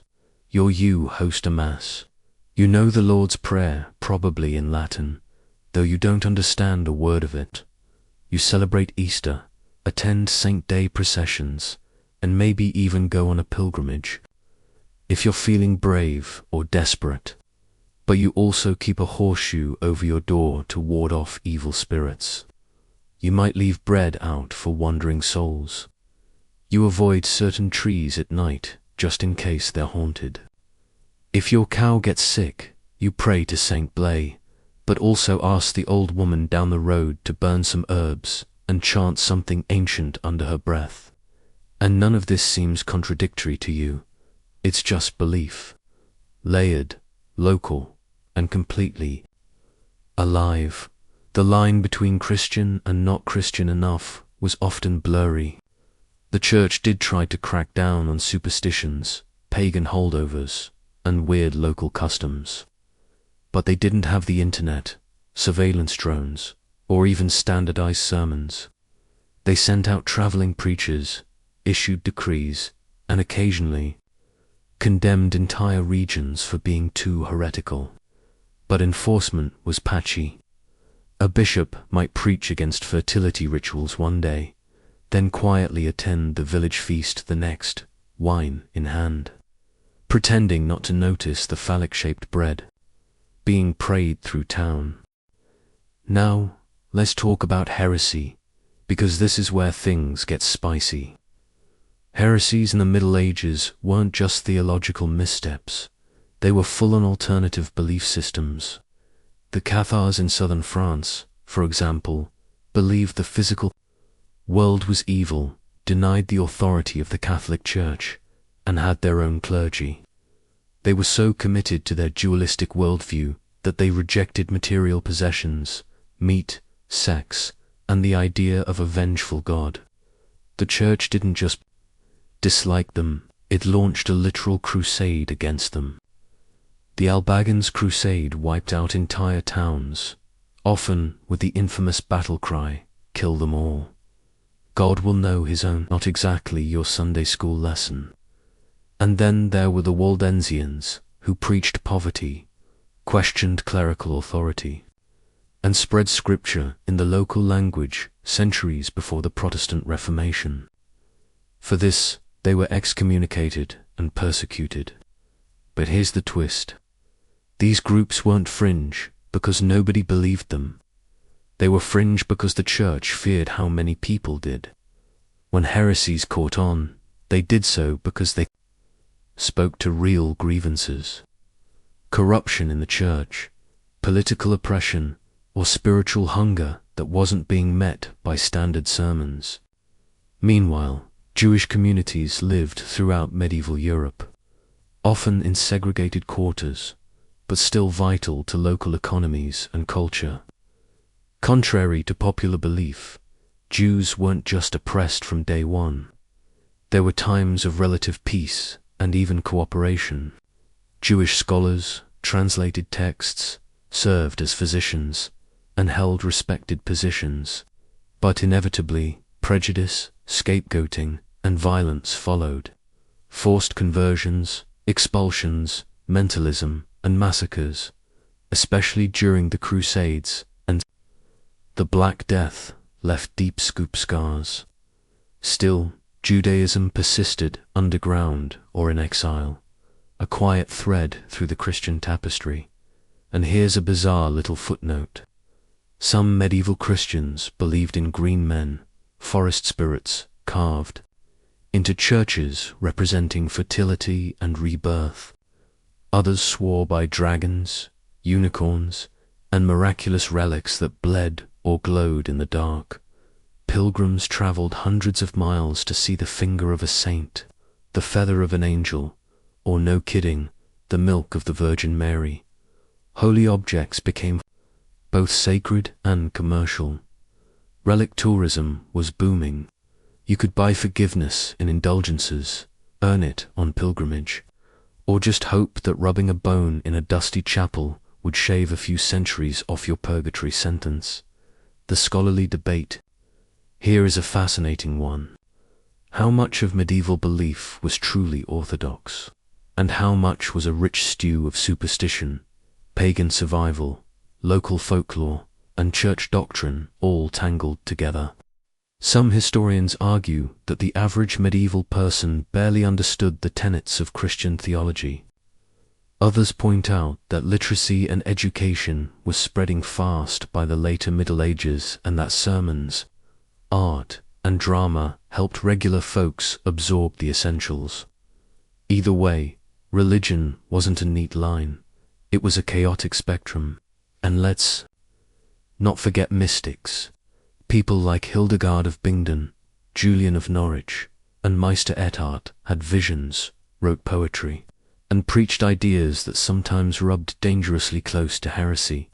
But because they were charismatic, educated, or politically well-placed, they got away with it, or at least avoided being lit on fire. Mysticism wasn't fringe. It was often central to medieval spirituality, especially for those seeking a personal connection with the divine. Tonight's historical fact: medieval belief was diverse, layered, and far from uniformly orthodox. Folk, religion, heresies, mysticism, and superstition all played major roles. Your fringe detail: some churches housed relics like the holy foreskin, which, yes, was exactly what it sounds like. And there were multiple competing ones. And your scholarly debate: was the average medieval Christian deeply informed in their faith, or just going through the motions with a healthy dose of superstition? So, next time someone says everyone back then was just blindly religious, remind them that even in the Middle Ages, belief was messy. Saints glowed, cows got blessed, and someone out there was probably whispering a spell over their garden gnome. Let's crack open a dusty tome and take a look at another enduring myth that nobody in the Middle Ages could read or write like at all. Not the nobles, not the priests, certainly not the peasants. Just a continent full of people squinting at squiggly lines and wondering what they meant, right? It paints a grim picture, one where literacy died with the Romans and didn't wake up again until Shakespeare vaulted onto the stage in ruffled pants. But as you can probably guess by now, that's wildly oversimplified. Books existed. People read them. Some couldn't get enough. First, let's set the scene. It's the 12th century. You're walking through a monastic scriptorium, a long, echoey room that smells like wax, ink, and very old leather. Rows of robed monks sit hunched over desks, copying texts by hand. Not just Bibles either. There are bestiaries, medical treatises, epic poems, histories, cookbooks, and even jokes scrolled in the margins. These aren't mindless drones. They're part of a carefully trained, literate workforce. Copying books wasn't just sacred work. It was a form of information preservation, and these guys took it seriously. Monasteries were, without exaggeration, medieval data centers. They housed libraries, real ones, full of scrolls and bound manuscripts. And those libraries weren't locked away in secret towers. Nobles, scholars, and sometimes even merchants had access. Books are expensive, yes, but not mythical. Owning a book was like owning a laptop in the 80s, a symbol of wealth, education, and connection to a bigger world. But here's where it gets juicy. Literacy wasn't just confined to the cloister. In cities across Europe, especially by the high and late Middle Ages, literacy was spreading like wildfire. Cathedral schools, universities, and private tutors were turning out readers faster than you'd expect. By the 13th century, universities had popped up in Paris, Oxford, Bologna, and elsewhere. Places filled with students who not only read, but argued, debated, annotated, and wrote. These weren't just theology nerds either. They studied law, medicine, astronomy, arithmetic. You know, the usual bedtime reading. And no, it wasn't just men. Noblewomen, particularly in the later Middle Ages, were frequently educated. Take Christine Diepan, who wrote books defending women's intelligence and moral worth back in the 1400s, centuries before your favorite feminist, Zen, or a Eleanor of Aquitaine, who patronized poets and read Latin, or even less famous ladies, like merchant widows who had to keep accounts, read contracts, and navigate property laws. Literacy wasn't handed out like candy, but it wasn't locked in a tower either. Here's your quirky twist. Literacy wasn't always about full fluency. There was something called partial literacy, where people could recognize key symbols, numbers, or phrases. A merchant might not write a novel, but he could read a bill of sale. A peasant might not quote Augustine, but she could recognize a saint's name or a familiar hymn. Signatures weren't always signatures. Some were personalized marks, and churches used visual aids, like stained glass windows and murals, to communicate biblical stories to those who weren't fully literate. It was a multimedia society before multimedia was even a word. The rise of guilds and urban life made reading even more practical. Contracts had to be signed. Laws needed to be understood. Instructions, recipes, and prayers were copied and shared. There were even public readings, sort of like medieval TED Talks, but with more incense and Latin. In some towns, a crier would read the news out loud, while others followed along on posted broadsheets. Literacy was not all or nothing. It was a continuum, and it was growing. Now, the printing press did change everything, but not because it suddenly taught people how to read. By the time Gutenberg started cranking out Bibles in the mid-15th century, the demand was already there. People wanted books, they just couldn't afford them. Scribes took weeks or months to copy a single volume. Printing made books faster, cheaper, and more accessible. But it didn't invent the appetite for reading. That appetite had been simmering for centuries. Let's not forget, even before Gutenberg, there were lending libraries. That's right. In some monasteries and universities, people could check out books on a chain. Yes, but still, chained libraries kept the books from walking off, not the people from reading them. And these weren't all theological snooze fests. People loved romances, saints' lives, heroic epics, and even travel guides. The Travels of Sir John Mandeville, a wildly fictional account of journeys through exotic lands, was a medieval bestseller. He described dog-headed people in lands where it rained frogs. Absolute nonsense, but hey, who doesn't love a good story? Here's the scholarly debate. Just how many people could read in the Middle Ages? Estimates vary wildly. Some argue that only 5 to 10% of the population was literate before the printing press, while others suggest higher numbers in towns and among certain professions. The truth likely lies in the middle. Literacy rates depended heavily on geography, class, gender, and occupation. A rural peasant, maybe not. A city merchant, quite possibly. A monk or nun, definitely. A 15-year-old university student in Bologna with ink-stained fingers and way too many scrolls, absolutely. And here's your fringe fact. There are surviving manuscripts where monks scribbled complaints in the margins, like modern office workers stuck on a deadline. Things like, "Oh, my hand," or "this parchment is hairy," or even, "new parchment, bad ink. I say nothing more." One wrote, thank God, it will soon be dark."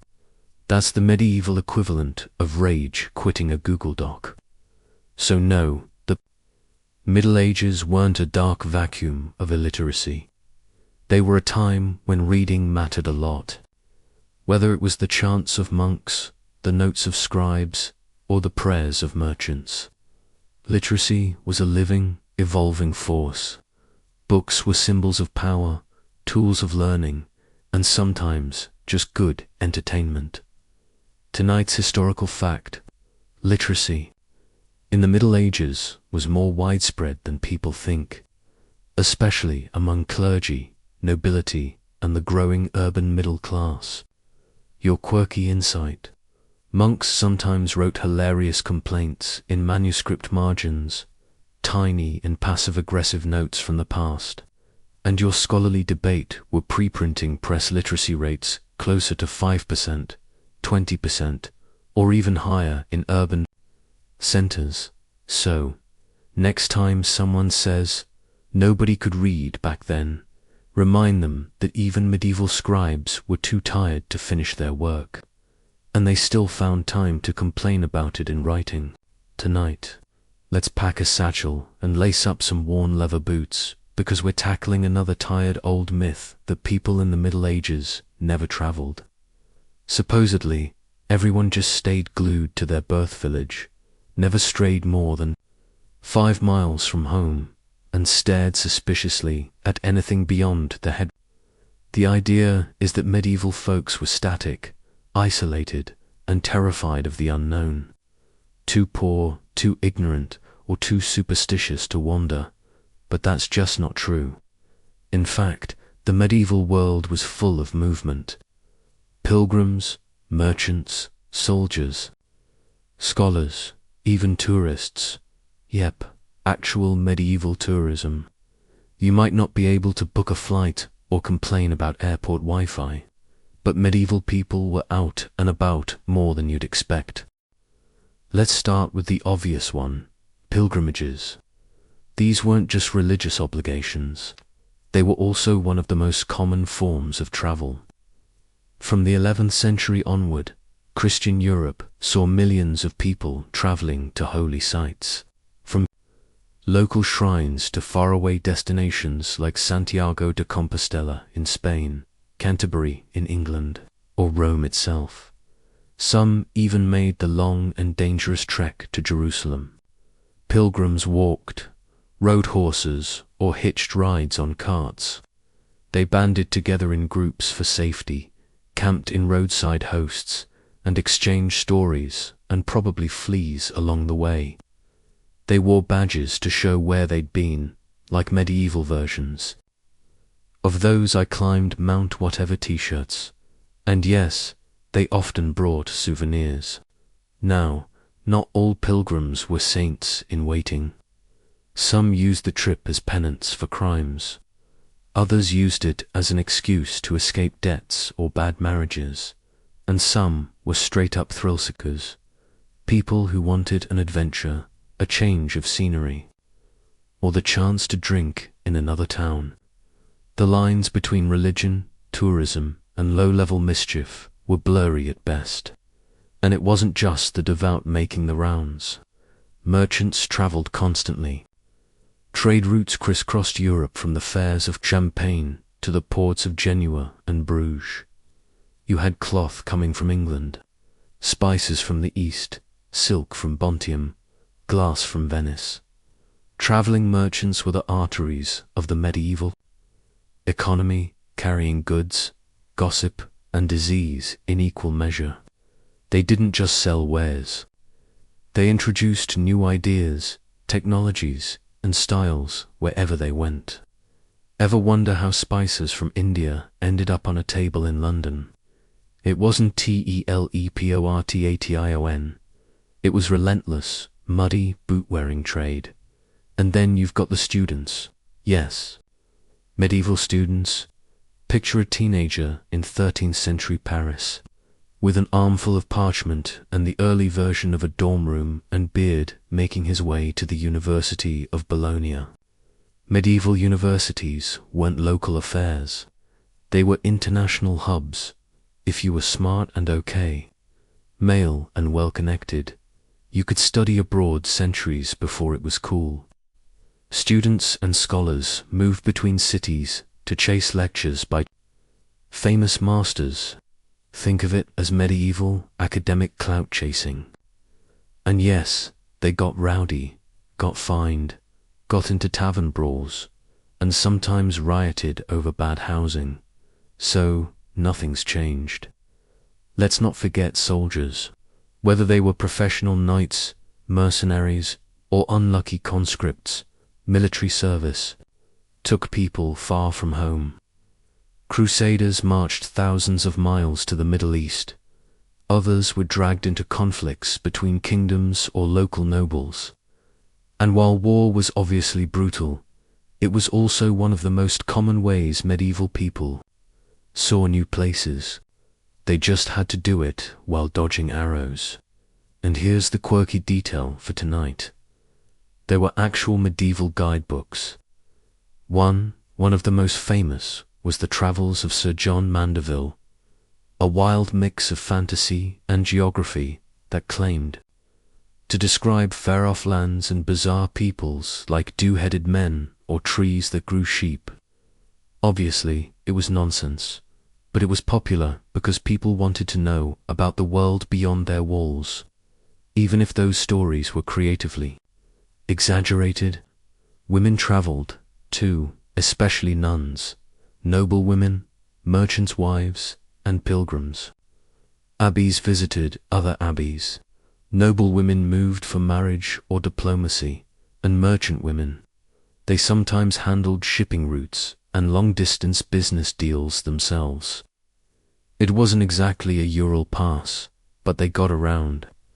Now, some people really did stay local their whole lives. If you were a smallholder farmer without means or incentive, your village might be your world. But even then, you probably went to market towns, or traveling entertainers, or dealt with tax collectors from miles away. Medieval villages weren't locked rooms. They were part of regional networks. Fairs, feasts, and courts brought outsiders in, and occasionally you went out. So, where does the myth come from? Mostly from 19th century historians projecting industrial age assumptions backward. They saw trains and cars as symbols of progress. So they painted earlier times as immo and primitive. But movement isn't just about machines. It's about roads, desire, and opportunity. And medieval people had all three.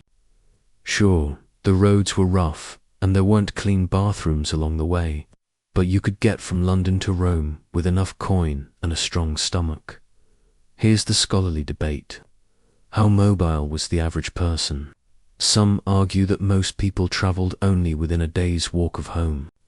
Others point to evidence of long distance movement, especially among the working classes after the Black Death, when labor shortages gave people the leverage to leave their lords and seek better pay elsewhere. Wages in one town not cutting it. Pack up and try the next. Feudal obligations were still a thing, but they didn't always stick. And now, for a fun historical side note, there were professional pilgrims, people who made pilgrimages on behalf of others who couldn't go. Basically, you'd pay someone to walk to a holy site, pray for your soul, and bring back a badge. Imagine hiring someone to do your spiritual steps for you, medieval Uber Eats, but for piety.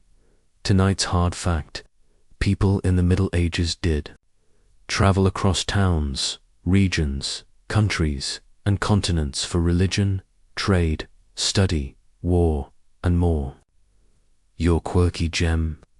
There were medieval guidebooks full of fantastical descriptions of foreign lands, and people loved them. And your scholarly debate: how far did the average person really travel in their lifetime? And what factors influence their mobility the most?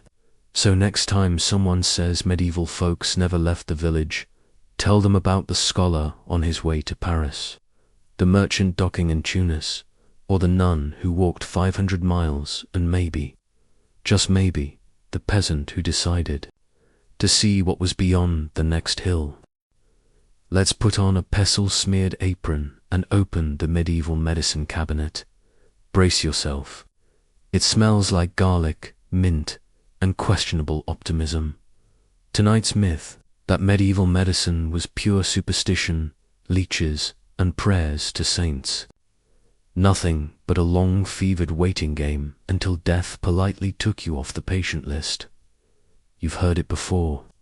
No real doctors, no understanding of disease, and definitely no hope if you sneeze too loud. But that bleak picture leaves out a huge amount of actual knowledge, practice, and, believe it or not, some treatments that actually worked. Medieval medicine was far from perfect, but it wasn't just throwing herbs at the moon. Either. First, let's talk structure. Medicine in the Middle Ages was built around the theory of the four humours: blood, phlegm, yellow bile, and black bile. The idea was that your health depended on keeping these humours balanced. Too much black bile, melancholy; too much yellow bile, angry and rash; phlegm-heavy, you might be sluggish or snotty. Today, that might sound like astrology for body fluids, but back then it provided a consistent framework for diagnosis and treatment. And for the record, some of those treatments, diet changes, herbal remedies, bleeding in certain contexts, did something, as even if they didn't quite match our modern scientific standards. Now, yes, leeches were used, but not everywhere and not all the time. Bleeding was a treatment option, not a one-size-fits-all solution. Doctors and barber surgeons, yes, barbers did surgery. More on that chaos in a second, had whole manuals outlining when, how, and where to bleed someone. It wasn't random bloodletting in a back alley. It was based on season, age, symptoms, even the alignment of the stars. That's right, astrology was a huge part of medieval medicine. Your chart might determine whether today is the best day to lance that boil or not. Silly, maybe, but systematic, absolutely. And speaking of surgery, let's talk about the medieval scalpel. It existed. So did bone saws, cautery irons, and trepidation drills for brain injuries. Medieval surgeons could remove bladder stones, treat cataracts, stitch wounds, and even perform amputations with surprising success. Anesthesia, well, there were sleeping potions made from hemlock, mandra, or opium derivatives. Risky, yes, but not entirely ineffective. And while surgical hygiene wasn't up to 21st century standards, no gloves, no Purell, some texts do recommend washing wounds with wine or vinegar to prevent infection. Not bad for an era supposedly devoid of medical sense.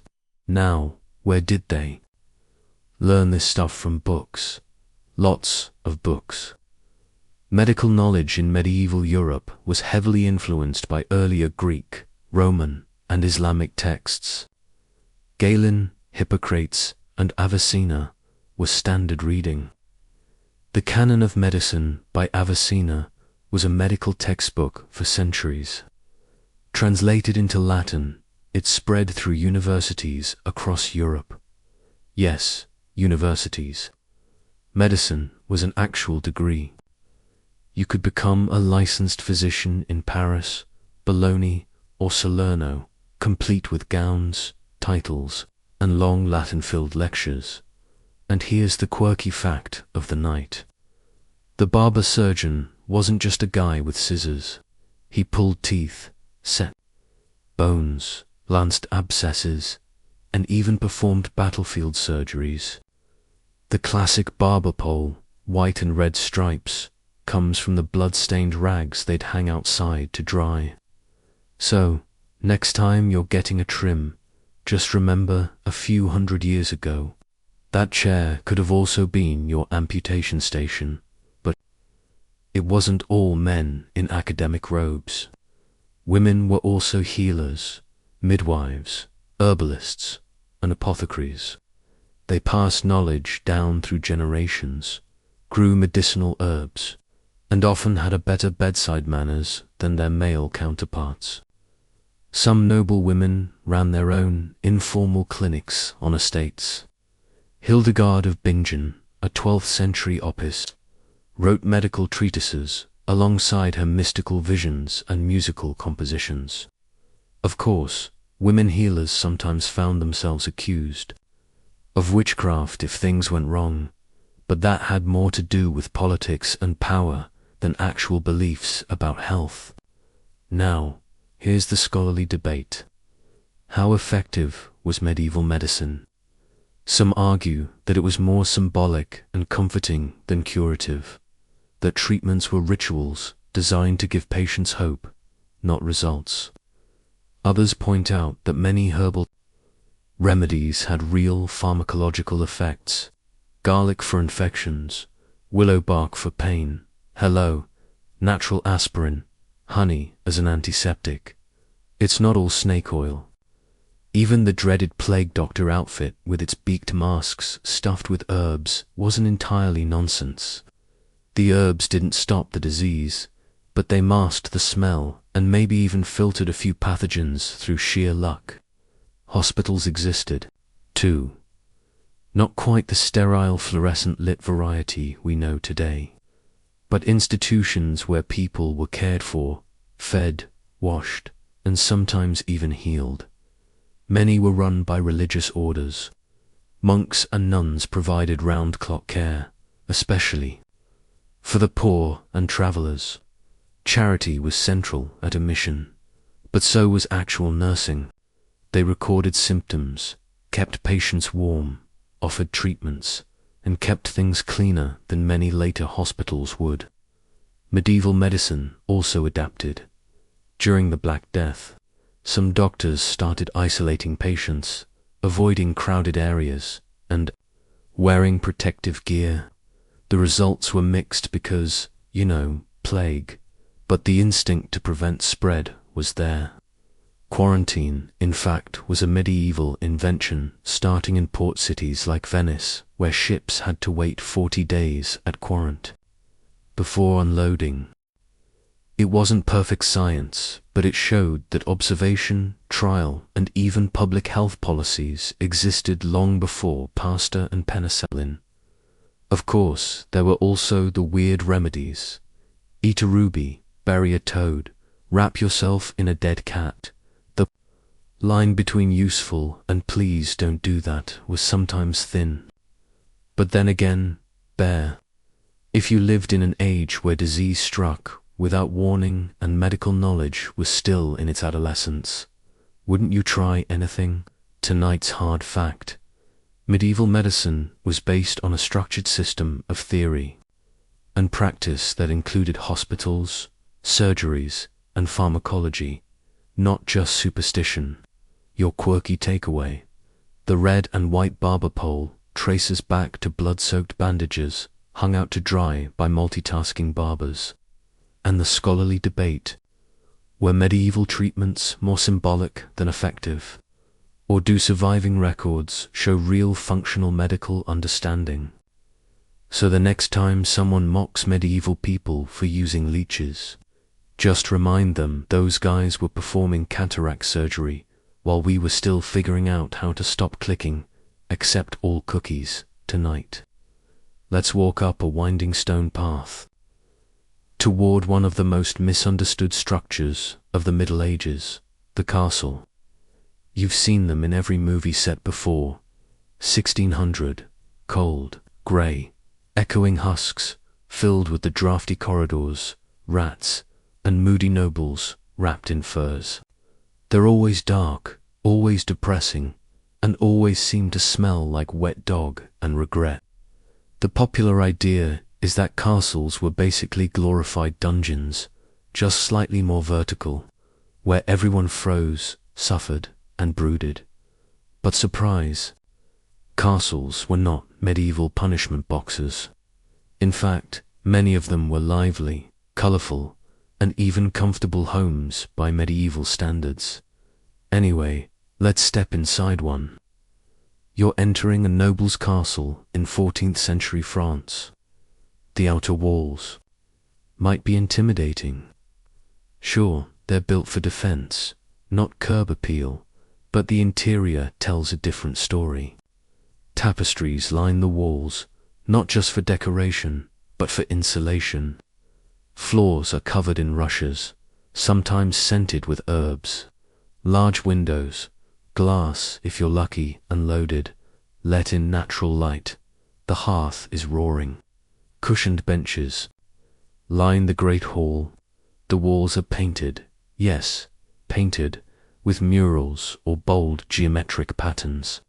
This place isn't a stone prison. It's designed to impress guests, keep out enemies, and most importantly, keep the family warm and dry. And the colors vibrant. Medieval people loved color. They painted the ceilings, added bright coats of arms, and used richly dyed textiles everywhere. Castles weren't grey inside. They were practically kaleidoscopic. If you think they were all dull and miserable, blame centuries of erosion and restoration, stripping them down to bare stone. That moody Gothic look is more of a modern aesthetic than a historical truth. Of course, castles were fortified for a reason. They were military structures as much as homes. Thick walls, mows, arrow slits, portcullises. These were meant to repel sieges, not host dinner parties. But when not under threat, life inside a castle was surprisingly full. Nobles hosted feasts. Musicians performed. Children played with toys. Yes, actual toys. And guests arrived regularly. If you were a servant or cook, sure, your quarters were more modest, but even then, castles were usually better than peasant cottages. They had food, structure, and a tight-knit community and bathos. Yes, bathos. Here's the quirky bit. Some castles had actual plumbing, not like your modern pipes and sink setup. But there were garderobes, toilets built into the walls, with vertical shafts for carried waste down into cesspits or mows. Some castles even had rudimentary flushing, systems using rainwater, hot water in some cases, yes, heated in a cauldron and poured into bathtubs made of wood or stone. Luxury, not quite.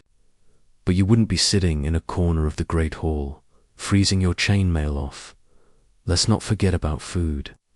Castle kitchens were vast operations. There were whole teams dedicated to baking, brewing, roasting, spicing, and serving meals. For the Lord's table were elaborate, especially during holidays or important visits. You would get roasts, pies, stews, candied fruit, mulled wine, and exotic spices, sometimes even entertainment, mid-course. Picture a peacock served with its feathers reattached, or a pie that releases live birds when sliced. Medieval castles weren't just about defense, they were about display.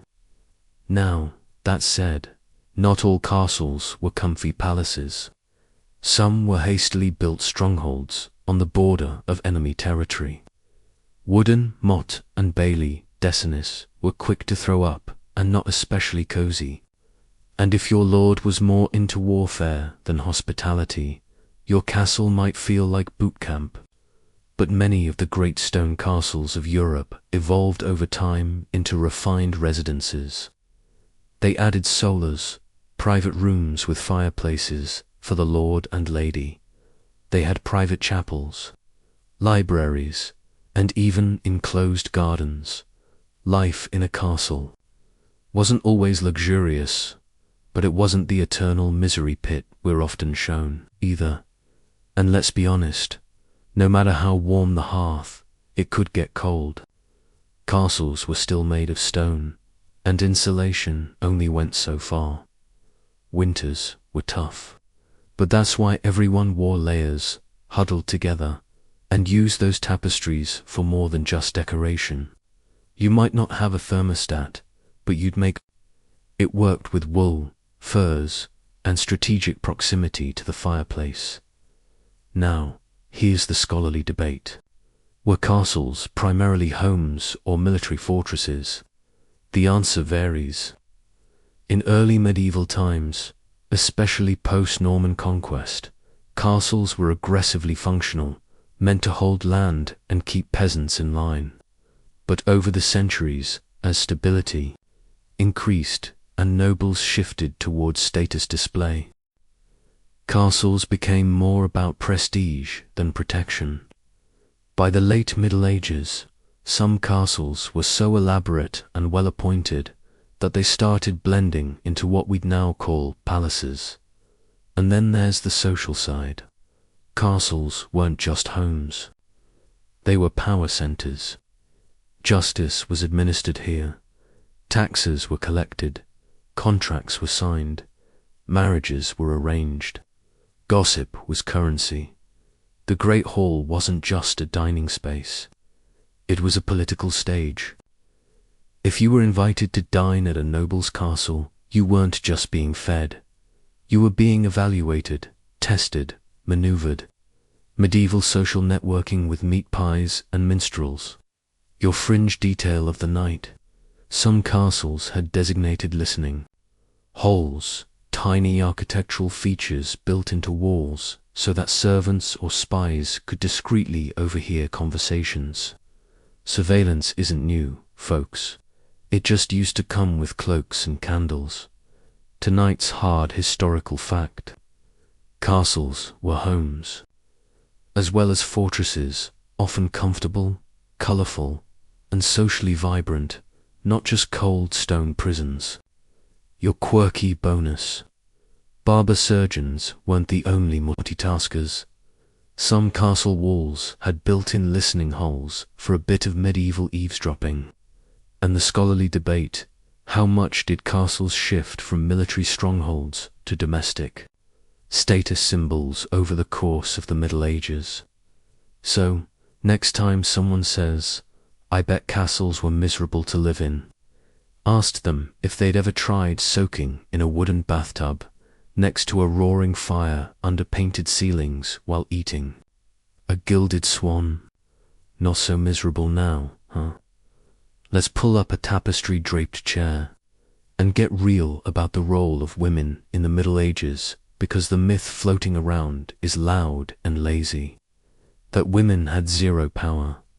None, that they were basically mobile dowies, forever barefoot, pregnant, and silenced by cloister walls or kitchen doors. It's a bleak image. Half the population pushed into the margins of history, uneducated, uninfluential, and unimportant. But like most sweeping generosians about the past, this one crumbles under even a little scrutiny. The truth, women in the Middle Ages were more involved, more powerful, and more present than people give them credit for. Were things equal? Of course not. This was still a patriarchal world. Women were often excluded from formal education, political power, and inheritance. But often isn't the same as always. Women worked, wrote, ruled, fought, traded, and built. Some were even saints and queens at the same time, and others just quietly running entire communities while the men were off doing dramatic things in armor. Let's start with noble women. The stereotype here is the passive lady in the tower, embroidering roses and waiting to be married off like a piece of human real estate. And yes, marriages were often arranged for political or financial reasons. But once that ring was on, many women ruled their households and occasionally the realm. Take Eleanor of Aquitaine, Duchess, Queen of France, Queen of England, Mother of Kings, and probably more politically competent than most of the men she was surrounded by. Or Matilda of Tuscany, who commanded armies, or Margaret of Denmark, who ruled over not one but 3 kingdoms during the Kalmar Union. Not exactly sitting round waiting to be rescued. And don't sleep on the power of the household. Managing a medieval estate wasn't just fluff work. It involved overseeing budgets, food production, staff, children, and diplomacy. Noble women were often left in charge when their husbands went off to war or crusade. And in their absence, these women could act as regents, administer justice, and make decisions that affected hundreds of lives. Imagine being 25 years old and suddenly responsible for an entire estate's finances, security, and seasonal harvest. This wasn't stay-in-the-kitchen energy. It was executive-level multitasking. But what about women lower down the social ladder? Peasant women worked, period. They helped in the fields, ran market stalls, brewed ale, raised animals, and made textiles. And let's not pretend these were supporting roles. The medieval economy needed their labor. Some women even ran their own small businesses. Bakers, innkeepers, midwives, weavers. Town records from places like York or Bruges show women signing contracts of peace, appearing in court, collecting rent, and sometimes even suing their husbands. Yes, suing their husbands. Legal agency wasn't just a noblewoman's luxury. And speaking of courtrooms, women also had access to the justice system, at least in certain contexts. They could be plaintiffs, or defendants in civil suits. In parts of medieval England and France, women could inherit property, especially if there were no brothers. Widows in particular wielded a surprising amount of freedom. Once their husbands were gone, many widows controlled their own finances, made their own contracts, and in some cases chose whether to remarry. Others didn't. They'd already done their time and weren't about to dive back in. Now, here's a quirky bit of history you probably didn't learn in school. In some medieval towns, there were all-female guilds. These were formal associations of tradeswomen, often in textiles, brewing, or midwifery, that regulated quality, prices, and apprenticeships, just like the boys' clubs did. Some even had their own patron saints and parades. A woman who ran her own shop or workshop wasn't seen as shocking. It was just another part of the urban workforce. And in the church, oh, don't even get started. Yes, the official hierarchy was male-dominated, but women still held powerful roles within religious life. Abbés could oversee large monastic communities and wield authority over both nuns and monks. Some wrote treatises, ran schools, or corresponded with popes. Hildegard of Bingen, not to name-drop her again, but come on, was a theologian, composer, physician, visionary, and all-around medieval celebrity. If she'd had a TikTok, she would have broken the internet with herbal hot takes and divine visions. Women were also artists, writers, and poets.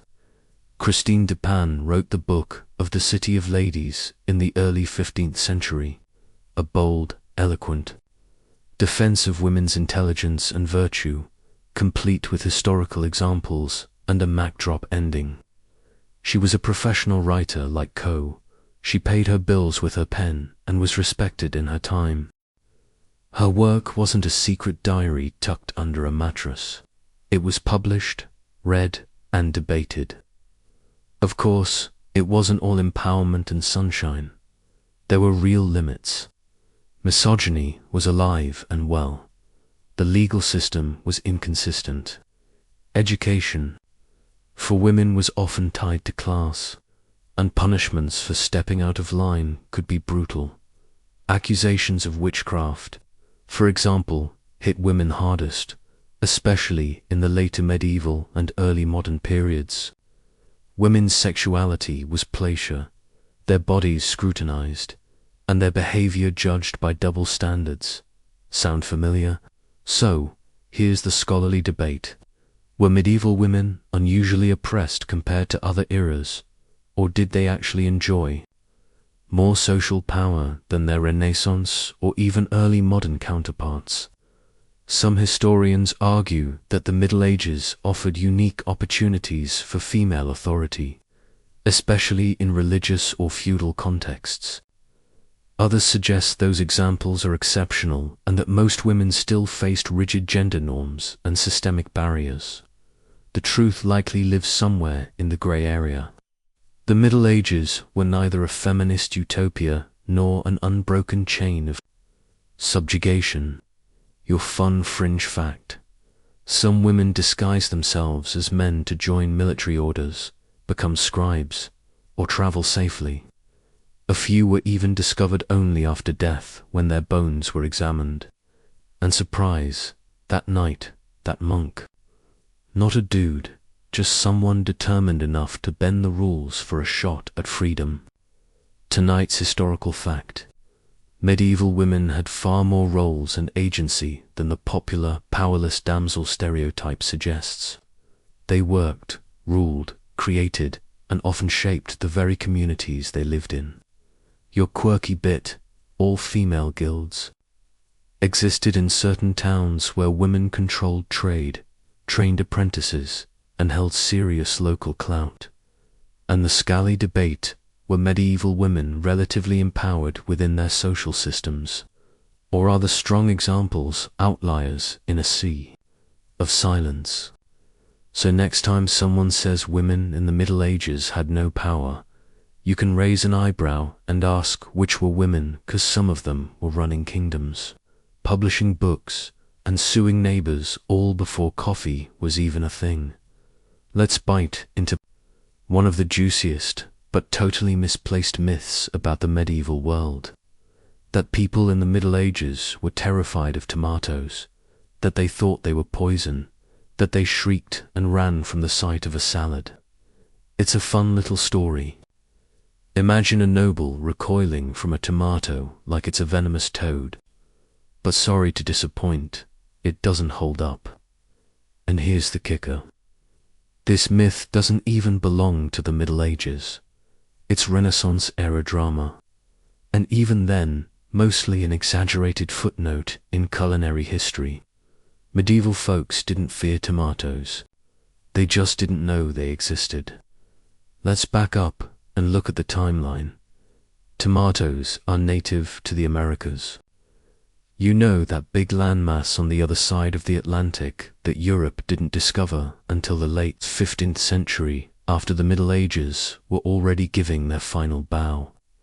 Columbus made landfall in 1492. The tomato, it didn't start appearing in European botanical records until the mid-1500s. So medieval people weren't afraid of tomatoes. They had no clue what a tomato was. If you'd shown one to a medieval farmer in 1200, they might have admired it, sniffed it, poked it with a stick, and then gone right back to tending their cabbages, completely unbothered. So, where did the tomato panic idea come from? That's a Renaissance and early modern issue, mostly in Northern Europe. When tomatoes did show up, people weren't sure how to categorize them. Were they edible, decorative, medicinal, dangerous? They were part of the nightshade family, which includes some truly toxic plants like belladonna and mandra. So suspicion wasn't entirely unfounded, but poison that was mostly a result of poor tableware choices.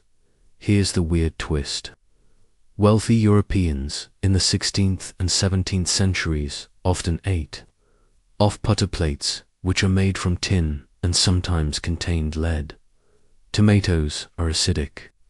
When acidic food touches lead containing metal, it can leach toxins into the dish. People started getting sick. Naturally, they blamed the tomato, not the plate. So, the nobleman wasn't poisoned by the tomato. He was poisoned by his own fancy table setting. Classic, but again, none of this is medieval. It's part of the culinary growing pains that came after the Middle Ages, when Europe was still trying to figure out what the New World had handed them. Tomatoes, potatoes, chili peppers, corn, cacao, vanilla. All these revolutionary ingredients were completely unknown to medieval Europe. Their food was based on what was locally grown or imported via trade with the East and North Africa. No marinara, no fries, no chocolate truffles. And yet, as we discussed earlier, it was anything but bland. Now, while tomatoes were MIA, medieval Europe had its own extensive plant lore.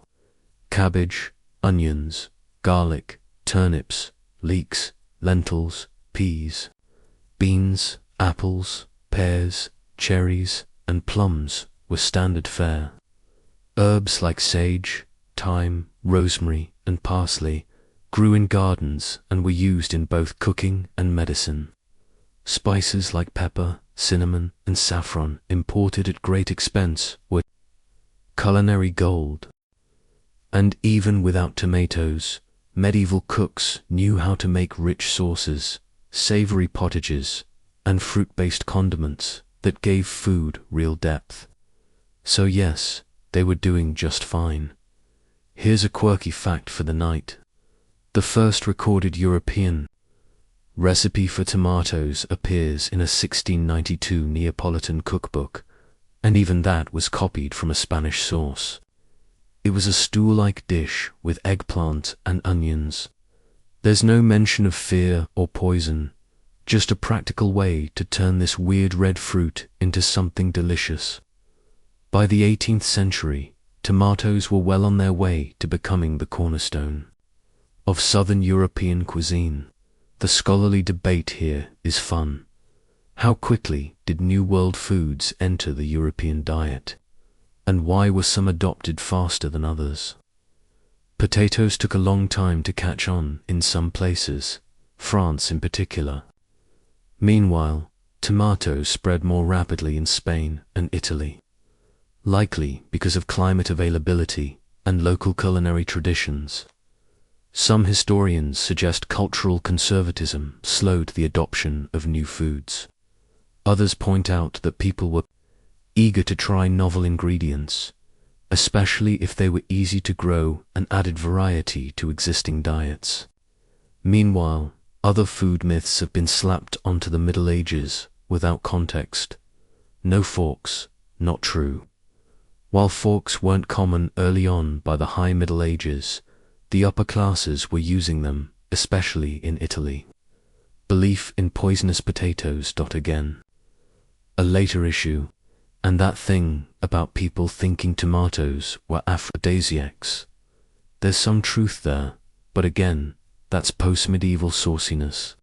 What's really going on here is that we tend to lump everything pre-industrial into one foggy, ancient past and paint it with the same brush. So, If tomatoes were feared in 1600, as surely the medieval folks in 1200 must have feared them too, right? Nope, tomatoes were still chilling in the Andes, minding their own business, waiting to become pizza sauce. Tonight's hard fact: tomatoes didn't exist in Europe during the Middle Ages and weren't feared until centuries later, thanks largely to bad science and worse tableware. Your quirky detail: early tomato skeptics weren't wrong because of superstition. They were accidentally poisoning themselves with lead-infused putter plates. And the scholarly debate: what factors shaped the severe spread of New World crops across post-medieval Europe? And why did some ingredients take centuries to become mainstream? So the next time someone claims medieval people thought tomatoes were poison, you can smile politely and say, they didn't even know tomatoes existed, my dude. Then maybe hand them a fork, just to complete the historical redemption arc. Alright, it's time to tackle one of the most stubborn, dramatic, and totally fabricated images in pop medieval history: the horned Viking helmet. You know the one. A muscled Norseman standing on the prow of a long ship, wind in his beard axe in hand, and a glorious set of horns sprouting from his helmet like an angry bull's crown. The problem: that helmet and the horns are completely fictional. Not, oh, it's exaggerated, fictional, fully made up. Vikings didn't wear horned helmets into battle, and the fact that we still picture them that way is a perfect case of history. Getting dressed up for the stage and refusing to take off the costume. So, let's get this out of the way. No archaeological evidence has ever confirmed that Viking warriors wore horned helmets. Helmets did exist. Simple iron ones, often rounded, sometimes with a nose guard, but they were practical. You don't strap a pair of antelope horns to your skull and then go swinging a sword in close combat, unless your goal is to die impressively. Real Viking helmets were made for function, not flair. So where did this idea come from? The short answer: the 19th century. More specifically, opera. In 1876, Richard Wagner debuted his legendary cycle during Nibelungen, and the costume designers needed something suitably epic for the Norse gods and heroes. Horned helmets fit the bill. They weren't aiming for accuracy, they were aiming for vibe. The horned helmet was born not on the battlefield, but on the stage under gaslight, accompanied by a 90-piece orchestra. The image stuck because it was dramatic, iconic, and very, very photogenic. From there, the horns made their way into illustrations, museum displays, and eventually mass media. By the time movies and comic books got a hold of them, Viking warriors were forever branded as the angry guys with bullhorns. It's such a powerful image that even people who know it's wrong still cling to it because, let's face it, it looks cool. But the Vikings would have rolled their eyes, assuming they had time between pillaging, farming, and making extremely well-crafted combs. Yes, we'll get to that. Now, the reality of Viking warfare was gritty, practical, and a lot less theatrical. Many warriors didn't even wear helmets. They were expensive and not widely available. The average Viking might have relied on a simple leather cap or no headgear at all, with a round wooden shield as his primary defense. Axes, spears, and short swords were the weapons of choice. Chainmail, if you could afford it. Otherwise, you might be fighting in wool and hope. The image of elite warriors covered in ornate gear is mostly reserved for chieftains or those lucky enough to loot some armor off a corpse. But here's where it gets quirky. The idea of warriors wearing horns does have ancient roots, just not Viking ones. In Bronze Age Europe, long before the Viking Age, some ceremonial helmets did have horns. Think Celtic warriors Etruscan elites, and certain Germanic tribes. These were not combat helmets, though they were used for rituals, parades, or religious purposes. So, the concept existed, but it got wrongly applied to the wrong people centuries later. A classic case of historical mix and match. Now, let's dip into the wider Viking mythos. While horned helmets are out, style was still very much in.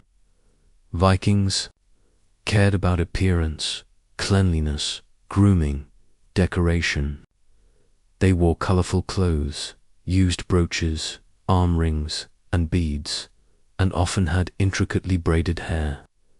Archaeological digs have uncovered tweezers, combs, nail cleaners, and even ear picks in Viking graves. You might have expected a battle axe, but a personal hygiene kit, that's real. Vikings wanted to look good, smell decent, and impress at the next feast or trade meeting. These were not filthy, mindless savages. They were complex, cultured, and very image-conscious. Here's the scholarly debate. Why did the horned helmet myth survive for so long, even after being debunked? Some argue that it filled a narrative need, something to symbolize the wild, untamed energy people associated with Vikings. Others say it's just good branding. Once you've got that horned helmet on a cereal box, it's hard to walk it back, and museums didn't help. For years, displays included inaccurate reconstructions, reinforcing the fiction. The truth is, we like our history epic, and horns are just more fun than nose guards. Now, here's your fringe fact for the night. In 1943, Nazi Germany built a massive Viking-themed propaganda exhibit featuring, you guessed it, horned helmets. The regime wanted to link itself to a powerful warrior heritage, and that horned helmet image was too good to pass up. So, even fake history can be weaponized, which makes it more important than ever to separate fact from fantasy. Also, worth noting, horned helmets aren't just an issue in Viking mythology. Plenty of cultures have been misrepresented through dramatic, stylized armor and dress. History loves to lean into stereotypes because they're visual. But if you really want to understand the people of the past, you have to look past the costume drama and into the dirt, the tools, the bones, and yes, the surprisingly intricate combs. So what would a Viking warrior actually look like? Imagine a lean, muscular guy with a sturdy wool tunic, a belt full of tools, a well-maintained axe, and maybe a carved wooden amulet around his neck. His shield bears his family's symbol. His beard is clean, oiled, and likely braided. His helmet, if he has one at all, it's plain, rounded, iron, and very much hornless. Tonight's hard historical fact. Vikings did not wear horned helmets into battle. This image was a 19th century invention popularized by an opera and art, not archaeology. Your quirky takeaway. Vikings were fastidious about grooming. Grave goods include tweezers, combs, and ear picks. You could have borrowed conditioner from a Viking. And the scholarly debate, why has the horned helmet myth endured so powerfully in the cultural imagination despite zero historical evidence? So next time someone sketches a Viking with horns, just smile and say, nice Wagner cosplay. But the real guys, they preferred clean hair and functional headgear. Tonight, we're sinking into the murky, bubonic myth swamp of all medieval myths. That the Black Death was just one single sudden catastrophe that showed up, killed off half of Europe in a matter of months, and then disappeared like a bad Tinder date, one boom curtain. But here's the truth. Less dramatic maybe, but far more fascinating. The plague wasn't one apocalyptic event. It came in waves, lingered for centuries, and reshaped medieval society in ways that still echo today. It didn't just break the world once. It kept coming back to check on the wreckage. Let's start with the first most infamous outbreak, 1347 to 1351. That's the one most people know it about. A few Genoese ships roll into a Sicilian port, carrying not just grain and sailors, but fleas, rats, and a microscopic party crusher, Yersinia pest. From there, it spreads like wildfire across Europe, killing an estimated 30% to 60% of the population, depending on the region. It's hard to overstate the horror. Entire villages wiped out, cities buried in silence, priests dropping mid-prayer. You've probably heard stories of carts trundling through town with someone shouting, "Bring out your dead."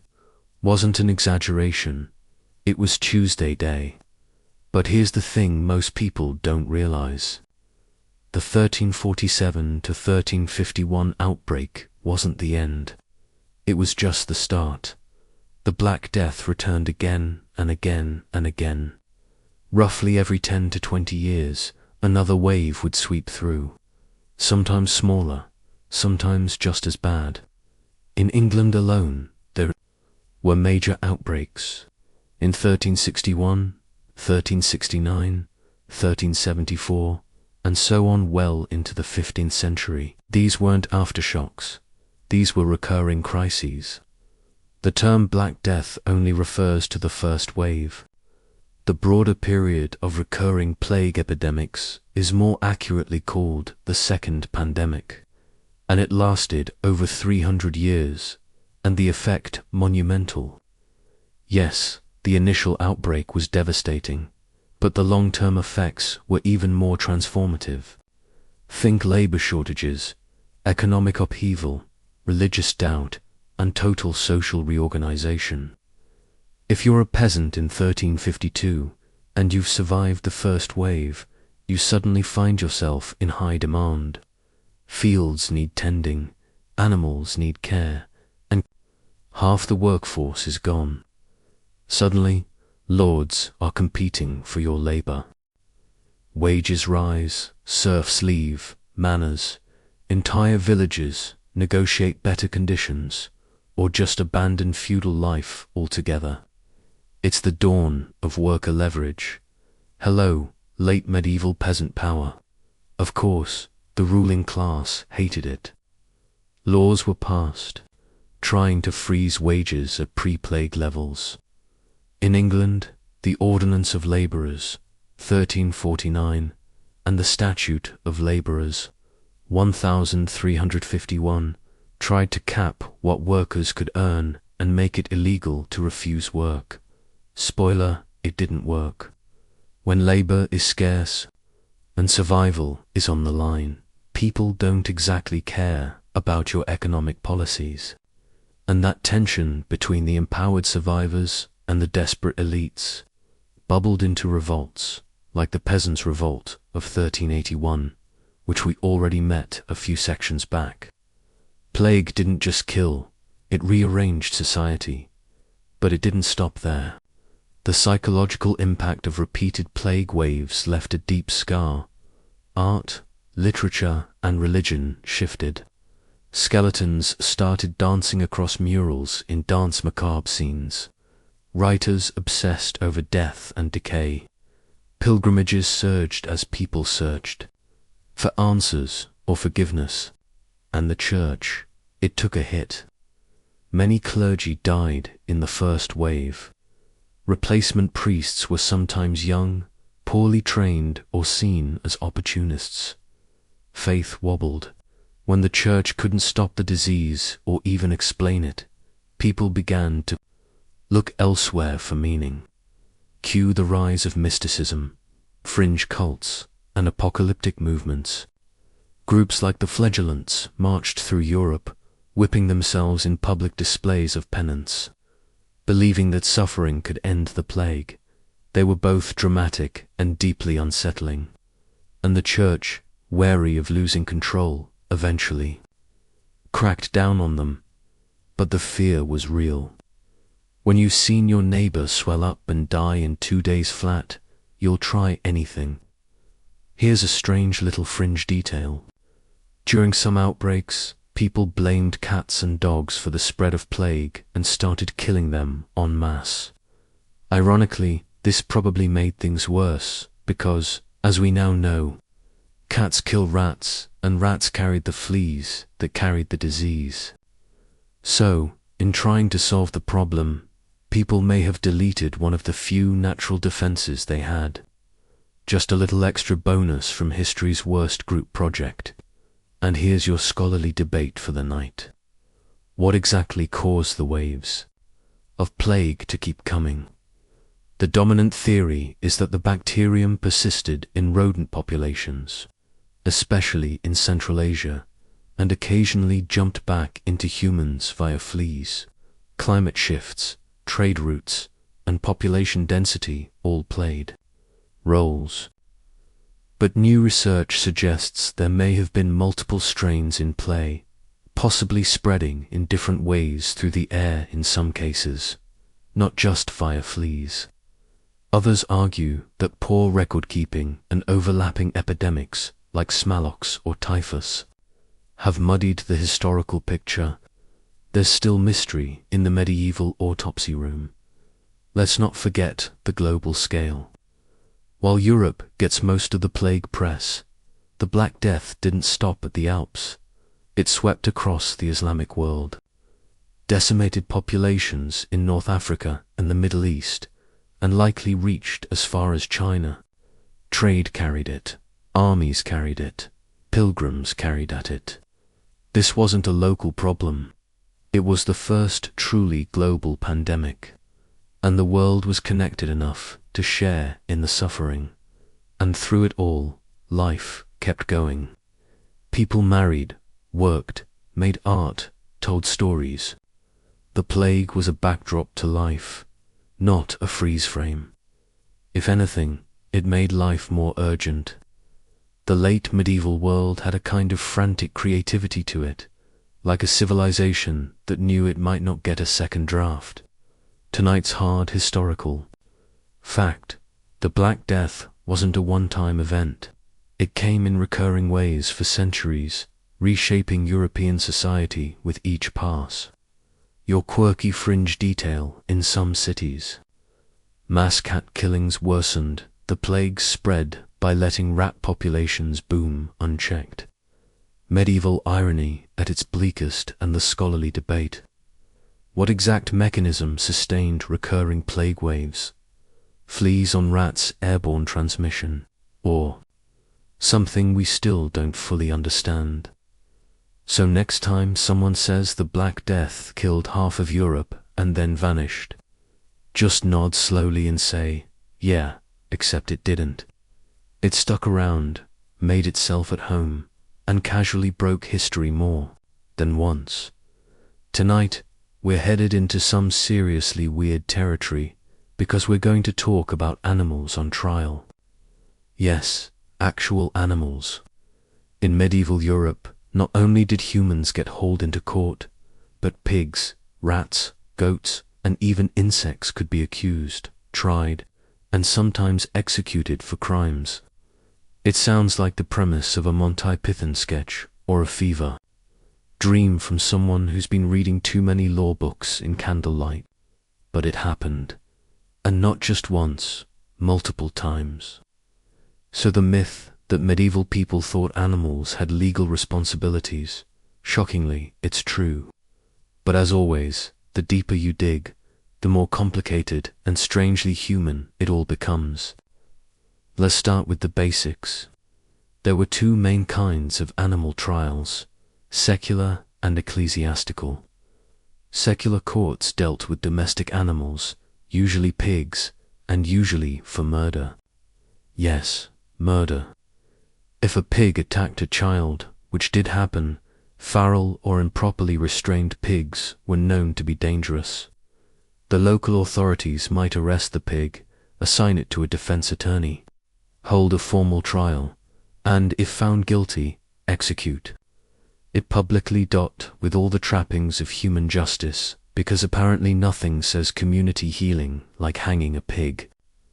Meanwhile, ecclesiastical courts run by the church handled cases involving wild animals or pests like locusts, mice, or weevils.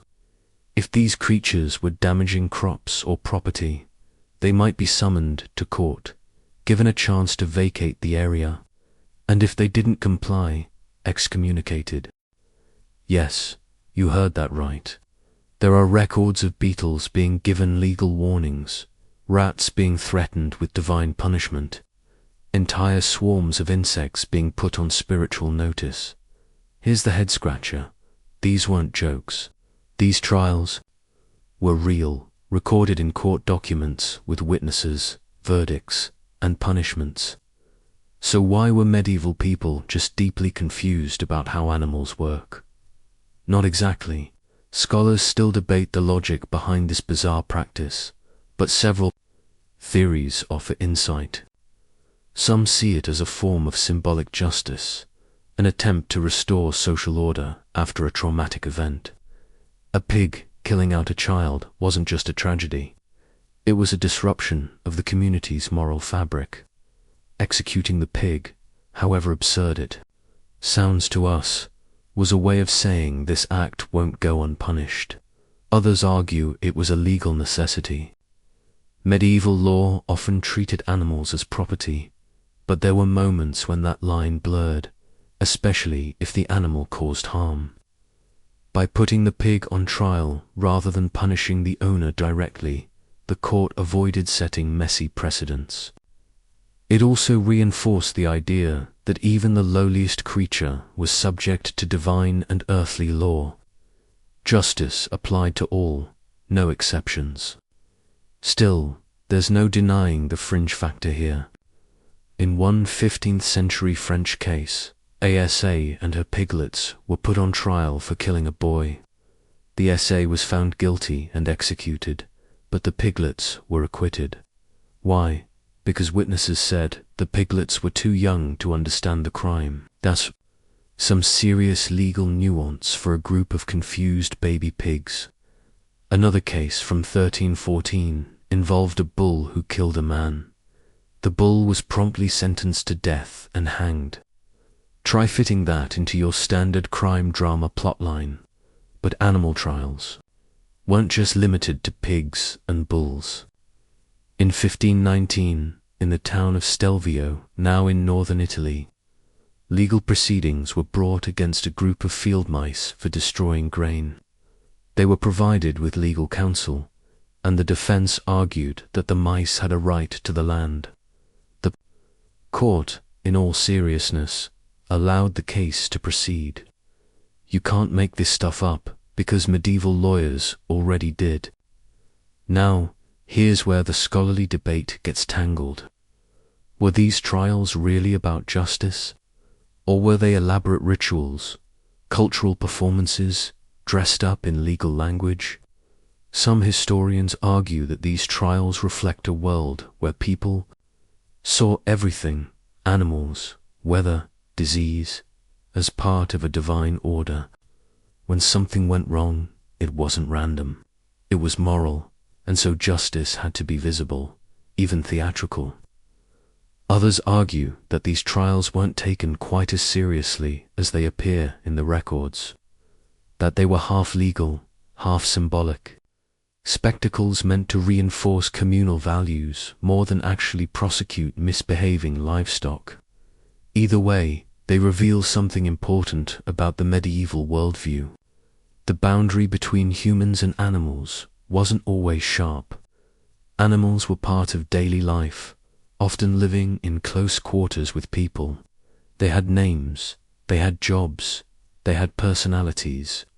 When they broke the rules, it felt personal. A pig killing a child wasn't just a freak accident. It felt like betrayal, and sometimes the animals weren't punished. They were protected. In one famous case in the 15th century, some towns tried to have rats legally expelled from their territory. The rats didn't show up to court. Shocking, I know, but their legal counsel argued they had a right to safe passage and should be granted time to evacuate. In some records, the judge agreed. The rats were given several days' grace. I'd love to know if they used it. Here's your quirky detail. Animal defendants were sometimes given legal representation by trained lawyers. Imagine going through years of university, becoming fluent in Latin, and then being assigned to defend a rooster who allegedly laid a demonic egg. Yes, that happened. The egg was thought to be a sign of the devil. The rooster was burned at the stake. The lawyer presumably updated his resume shortly after. Tonight's hard historical fact: medieval courts really did try animals. Pigs, rats, insects, and more. Sometimes even assigning them lawyers and holding formal trials. Your quirky fringe detail. In at least one case, piglets were acquitted of murder because they were too young to form intent. Somewhere, a medieval judge gave that verdict with a straight face and the scholarly debate. Were animal trials acts of real jurisprudence or ritualized performances meant to restore moral order and social cohesion?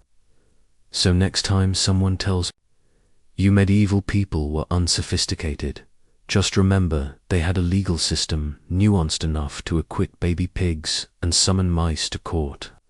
And let's be honest, that's still more coherent than some modern legal headlines. Tonight we're entering the halls of medieval art, where everything is apparently ugly, weird, or laughably bad. You've seen it. Lopsided babies who look like middle-aged tax collectors, saints with impossibly stiff fingers, cross-eyed lions, and Jesus riding what appears to be a space hopper disguised as a donkey. The myth is simple and brutal. That medieval art was just bad. No sense of anatomy, no grasp of perspective, no emotional depth, just flat, awkward, and deeply confused about what humans even look like. But surprise, medieval art wasn't bad. It was intentional brilliant in its own language. And when you understand what it was trying to do, you realize it wasn't about realism. It was about meaning. So, first things first, medieval artists could do realism. They just didn't care to. At least not the way Renaissance artists did. Before the 15th century, art wasn't about replicating the natural world. It was about expressing the spiritual world. If you were painting the Virgin Mary, you weren't trying to catch her best angle or show off her cheekbones. You were representing holiness. So, you gave her a golden halo, an otherworldly expression, and maybe even elongated proportions. Her body wasn't supposed to look real. It was supposed to look sacred. And before you laugh at those bug-eyed angels, consider that their faces weren't drawn for viewers like us. They were for people who lived in a world where symbolism trumped realism. Take the famous ugly baby Jesus trope. You've probably seen him. A baby with a receding hairline, suspicious gaze, and the face of someone who already hates your playlist. But those weren't failed baby portraits. Artists often depicted Jesus as a small man, not a baby, to reflect the theological idea that he was fully divine from birth. Cuddly infant didn't express that power. A tiny adult did. Creepy, maybe, but it wasn't incompetence. It was dogma. Now, let's talk about proportions and perspective. Medieval art doesn't follow modern rules of vanishing points or light sources. Instead, it uses hieratic scale, where the most important figure is the biggest, not the one closest to you. So, if Mary's taking up half the painting and the donor looks like a Lego man beside her, that's not a mistake. That's a status cue. You should notice her first. She's literally bigger than you on purpose. Perspective wasn't wrong, or it just wasn't the point. Here's your quirky fact for the night. Medieval manuscripts are full of marginalia. Those weird little drawings in the margins of religious texts. And let me tell you, they are unhinged. You'll find rabbits stabbing knights, nuns riding fish, snails fighting armored men, and monkeys doing questionable things with kitchen utensils. Why? Scholars still argue. Some say they were just doodles for fun. Others think they were moral, commentary, political satire, or inside jokes from the scribe. But one thing's clear. Medieval artists had a wild sense of humor, and they weren't afraid to sneak it into sacred texts. That's the thing about medieval art. It's not boring. It's not bland. It's vivid, even when it's strange. Look at the illuminated manuscripts. Gold leaf, vibrant blues made from lapis lazuli, reds from crushed beetles, greens from malachite. The color palette alone would make any digital illustrator drool. And these weren't mass-produced images. They were handcrafted, often by monks or highly trained artisans, and sometimes over months or even years. Pages weren't just decorated, they were celebrated, and the walls of churches painted, carved, gilded. You walk into a cathedral today and see bare stone, but in its prime, that same cathedral would have been dripping with color and symbolism. Saints stared down from rainbowed glass. Ceilings were star-spangled. Columns were painted with vines and gold. Jesus wasn't just hovering. In the background, he was 9 feet tall and surrounded by angels, flames, or cosmic wheels. The art wasn't minimal. It was maximalist with a mission. The scholarly debate here is fascinating. How much of medieval art was meant for elite audiences, and how much for the average viewer? Some argue that most people couldn't read the visual language of these pieces, the gestures, the attributes, the layered symbolism. Others believe that images in churches and books were carefully designed to be read even by the illiterate. A saint with a broken wheel must be Saint Catherine, a dragon underfoot, probably Saint George. Visual shorthand for sacred stories like emojis, but with more halos and fewer poop jokes. Okay, some marginalia definitely includes poop jokes, and here's something else to consider. A lot of what looks strange to us now looked normal back then. The stylized faces, the odd proportions, the lack of shadows, that was the aesthetic. If you judged every anime drawing by the Renaissance standards, you'd think the artist failed anatomy. But the style has its own logic. So did medieval art. Let's not forget stained glass either. These weren't just decorative windows. They told stories. If you were a 12th century farmer who couldn't read Latin, you could still walk into your local cathedral and read the crucifixion, the nativity, the martyrdom of St. Lawrence, who, by the way, was grilled to death and allegedly told his executioners, "Turn me over. I'm done on this side." And yes, he sometimes shows up in art holding a grid. Iron, dark, absolutely, but also unforgettable. Even public sculpture had its say. Gargoyles, for example, weren't just spooky decorations. They were rainspouts and reminders of sin, demons, or the outside world's chaos. Some were comical, grotesque, or downright obscene. They didn't just ward off water, they warned or entertained visitors. It's medieval humor, carved in stone and staring at you with a tongue sticking out. Tonight's hard historical fact: medieval art wasn't bad. It was deliberate, symbolic, and often richly detailed based on its own visual language and cultural logic. Your quirky, detail marginalia in religious texts include rabbits jousting butt trumpets and snails attacking knights, because why not? And the scholarly debate, Was medieval art designed for elite, educated viewers, or was it an accessible visual tool for a largely illiterate public? So, next time someone mocks a medieval painting for being ugly, just smile and say, actually, that's theological symbolism with a dash of bunny knife fight. Show some respect. Tonight, let's crack our knuckles and lift the drawbridge on another classic misunderstanding. The myth that the Middle Ages were basically one giant intellectual blackout, that the fall of Rome flipped off the light switch of knowledge and the world sat in darkness until someone named Leonardo decided to invent ideas again. You've probably heard it framed this way. After the Romans, people forgot how to read, how to build, how to do math. They thought the earth was flat and that bathing was witchcraft. But here's the reality. The so-called Dark Ages weren't nearly as dark as you've been led to believe. In fact, they were lit up with scholarship, invention, translation, and a whole lot more thinking than they get credit for.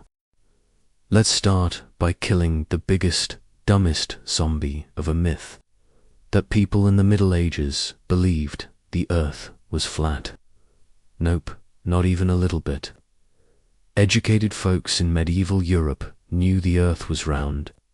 They'd known it for centuries, thanks to thinkers like Ptolemy and the ancient Greeks, whose works were preserved and studied. Medieval scholars even calculated the earth's circumference with surprising accuracy. In the 13th century, Thomas Aquinas didn't pause to debate whether the earth was a disk or a sphere, because no one he was writing to would have questioned it. That flat earth myth, it's a 19th Thor edit. It's a 19th century invention used to mock medieval people and make the Renaissance look cooler by contrast. And let's talk about those so-called lost books. Yes, the Western Roman Empire collapsed in the 5th century.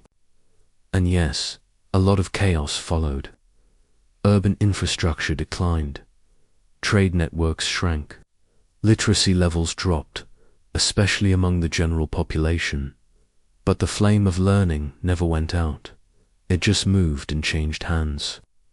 In monasteries across Europe, monks copied ancient texts by hand, preserving works of Aristotle, Cicero, Virgil, and Galen. These weren't just dusty libraries. They were the engines of knowledge preservation. Without the scribes of the early Middle Ages, half of classical antiquity would be lost to us today. Meanwhile, over in the Islamic world, things were absolutely booming.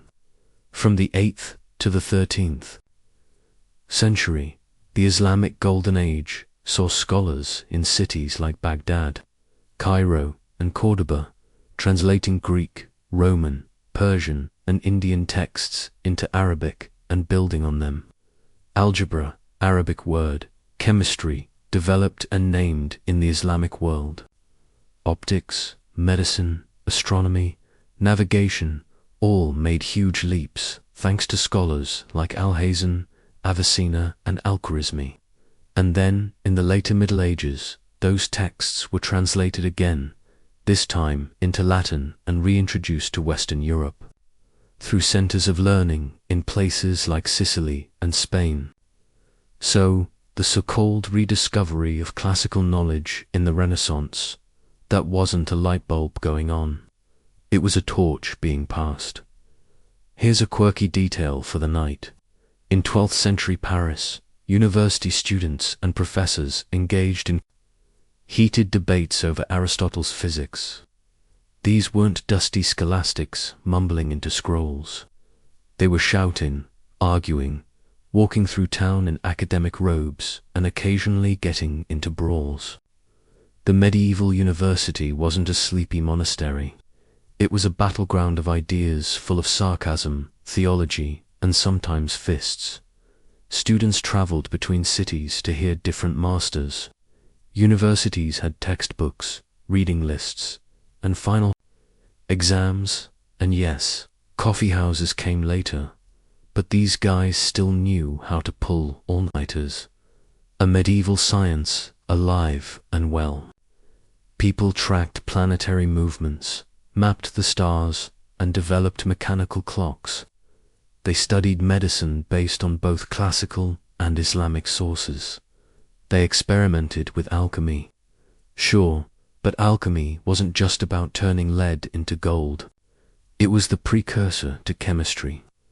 Alchemists recorded observations, tested materials, and made real discoveries about acids, solvents, and the properties of metals. A few of them probably did try to summon demons with mercury fumes. But hey, that's just grad school with extra steps. Let's not ignore the inventions either. The heavy plough, the horse collar, the windmill, eyeglasses, distillation, the spinning wheel, paper manufacturing, Gothic architecture with flying buttresses wasn't just pretty. It was advanced engineering. Cathedrals weren't built by people with no math skills. They were geometric marvels designed by master masons with generations of accumulated knowledge.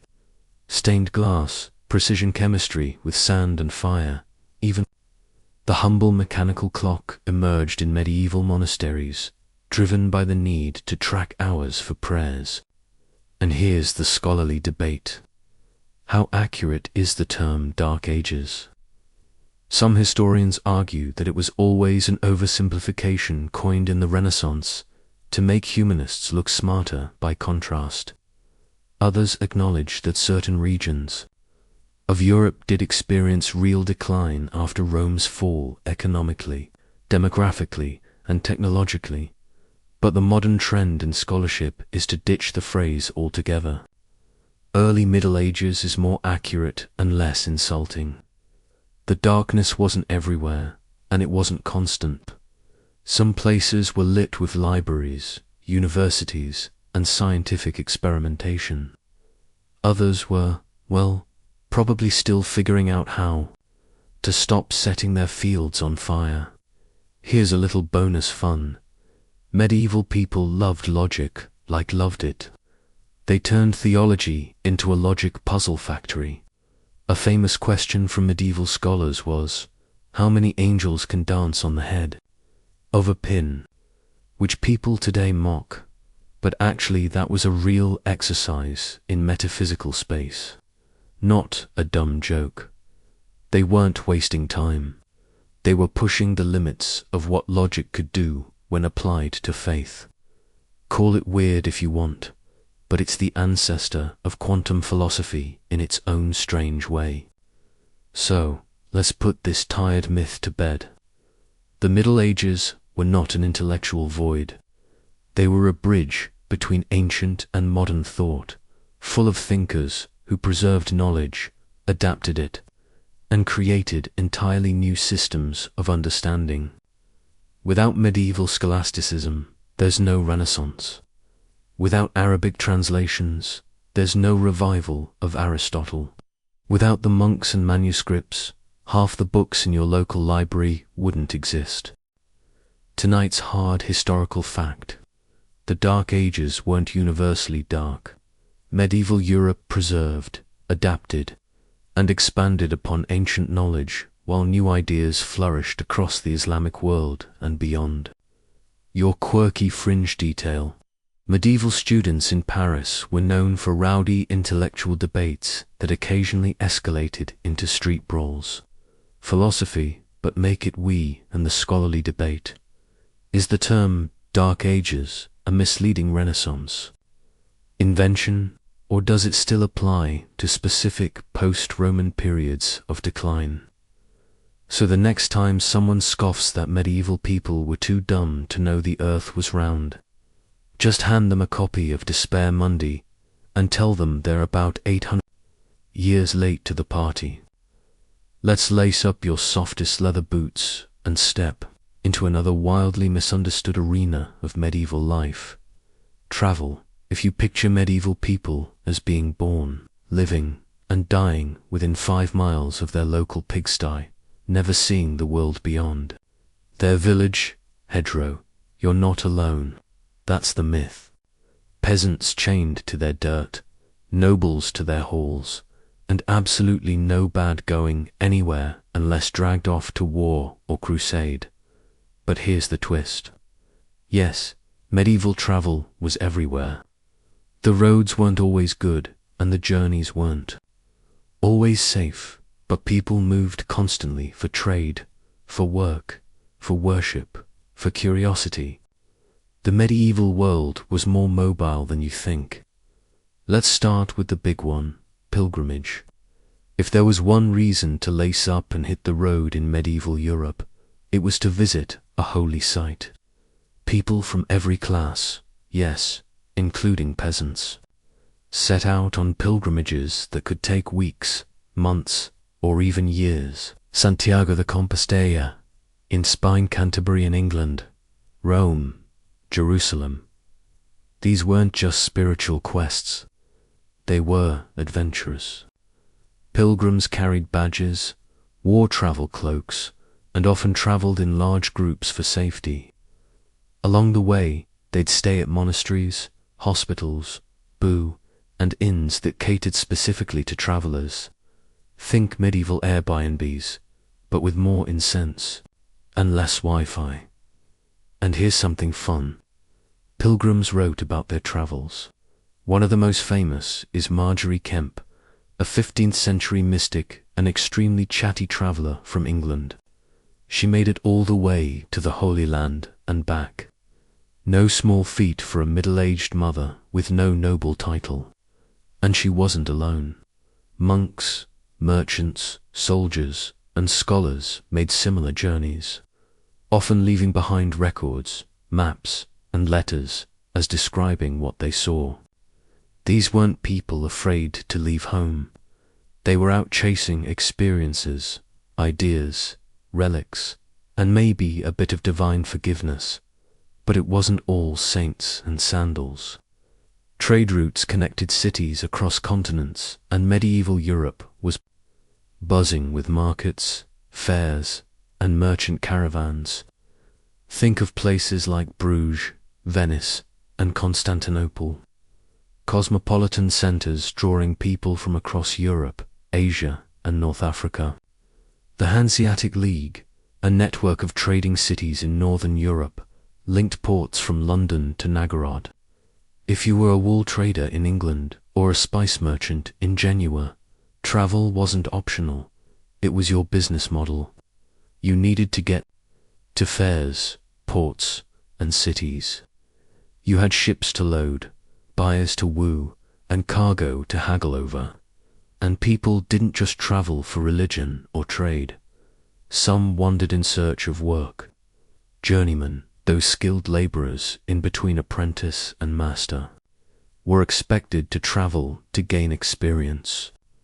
In the German SP-speaking world, this tradition even had a name, the waltz, where journeymen roamed the countryside for years, working under different masters, collecting techniques, and occasionally drinking too much at town festivals. Professional development with bonus sausages. Of course, there were dangers. Roads could be rough, robbers were real, and bridges could collapse under you with no warning. Weather could trap you for days in a leaky end. Border crossings often meant bribing guards or arguing with tax collectors. Passports, sort of travelers, sometimes carried letters of protection or badges identifying their purpose, especially pilgrims or messengers. But the idea of needing official permission to travel was more about status than geography.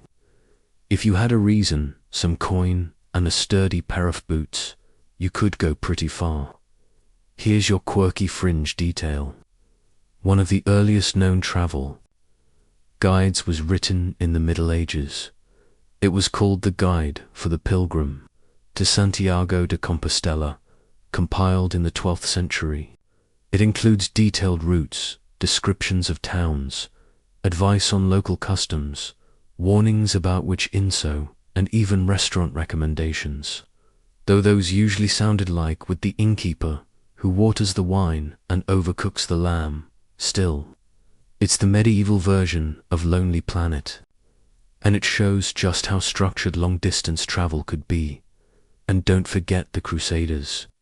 Tens of thousands of people from across Europe making their way to the Middle East over land and sea, sometimes for years. These journeys weren't just about battle.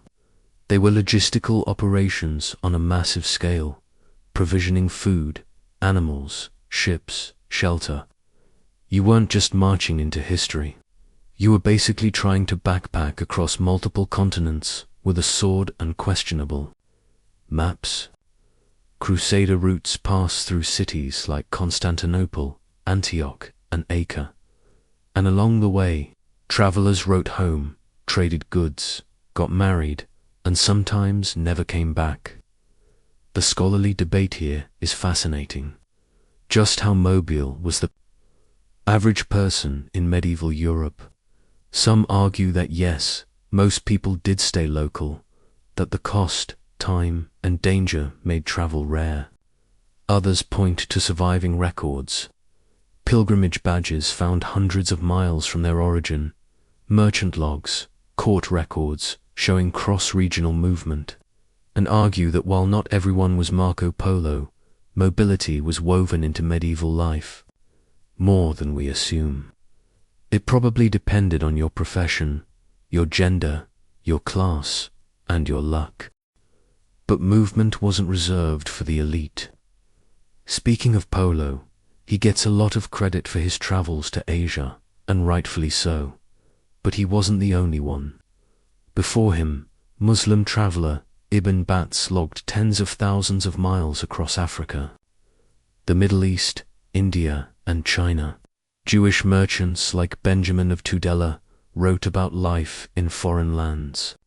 And let's not forget the Norse who crossed the North Atlantic to Iceland, Greenland, and even Vinland, possibly Newfoundland centuries before Columbus set sail. Medieval people weren't afraid of the horizon, they chased it. And here's something to really fry your gypsy brain. There were postal systems, not as fast or reliable as FedEx. Sure, but monasteries, universities, and royal courts had no networks for sending letters. Messengers traveled on foot, horseback, and even boat, carrying everything from royal orders to love poems to shopping lists. The infrastructure existed, just a little slower and more prone to wolf attacks. Tonight's hard historical fact, and medieval people traveled far more than modern myths suggest for trade. Pilgrimage, work, diplomacy, and exploration. Your quirky fringe detail, one of the world's earliest travel guides, written in the 1100s, warned pilgrims about bad food, shady innkeepers, and dangerous rivers. Some things never change, and the scholarly debate, was medieval travel common enough to impact society broadly, or was it still the domain of a mobile minority? So, next time someone insists medieval folks never left their village, just ask them how they think St. Thomas's toenail ended up in a cathedral 700 meters from where he died. Tonight, we're heading down a smoky, dimly lit path that leads straight to one of the most persistent and cinematic myths of the medieval world that accused witches were routinely burned at.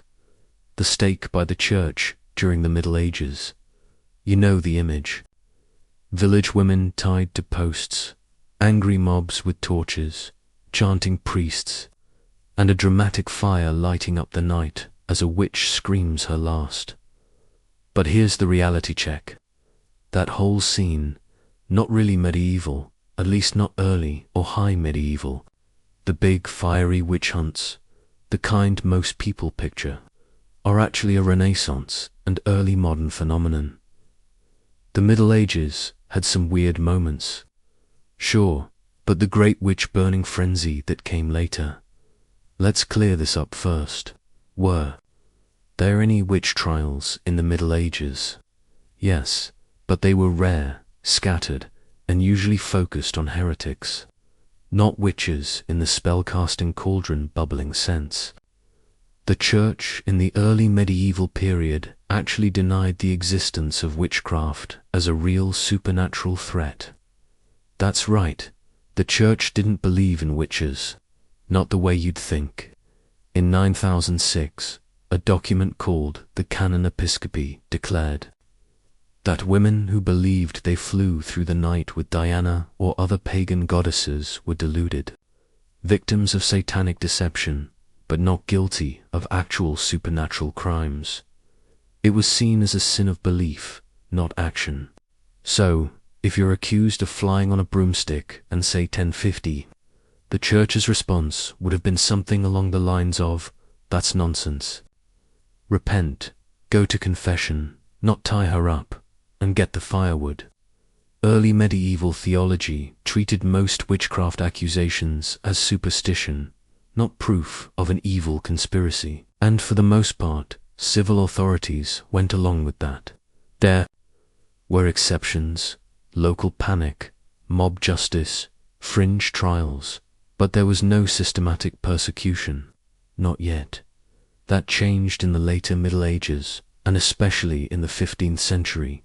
The shift had to do with a perfect storm of factors: fear of heresy, growing obsession with Satan as an active force in the world, political instability, economic crisis, and let's be honest, deep-seated misogyny simmering in faster cultural pot. By the late 1400s, the idea of the witch had evolved from lonely herbalist or superstitious neighbor into a full-blown satanic collaborator, part of a secret cabal threatening Christendom itself. And that's where things started getting, well, flammable. Enter one of the darkest books in European history, the Malus Maleficarum, or Hammer of Witches, published in 1487 by two Dominican inquisitors, Hinrich Kramer and Jacob Springer. This charming little manual insisted that witches were real, that they were mostly women, and that they should be hunted down and destroyed. It was packed with misogyny, theological gymnastics, and frankly, unhinged logic. But it spread like wildfire. It was printed over and over, becoming the de facto guide for how to detect, interrogate, and eliminate witches. And it laid the groundwork for what became the great witch hunts of the 16th and 17th centuries. Well after the medieval period had technically ended. Here's the ironic twist. In much of the early Middle Ages, if you accused someone of witchcraft, you were the one in danger. The Church frowned on making such accusations without cause. It saw belief in witchcraft as a lingering pagan superstition. So while folk magic absolutely existed, people cast love spells, made charms, used herbs and rituals. The official line was that supernatural power came only from God, and that anyone claiming otherwise was either deluded or dabbling in forbidden knowledge, but not necessarily some cackling force of evil. So where does that leave our beloved bonfires? They did happen, but usually later, and not always for witches. Heretics, rebels, and political enemies were sometimes burned. John of Arc, for example, was executed by burning in 1431, not specifically for witchcraft, but for heresy. And even then, her case was as much about politics as religion. She claimed divine visions, defied gender roles, and had the audacity to lead troops in battle. That was enough to get her labeled dangerous. But she wasn't alone in being accused of supernatural heresy, especially as the late medieval period veered into darker theological corners. Now, here's your quirky fringe fact.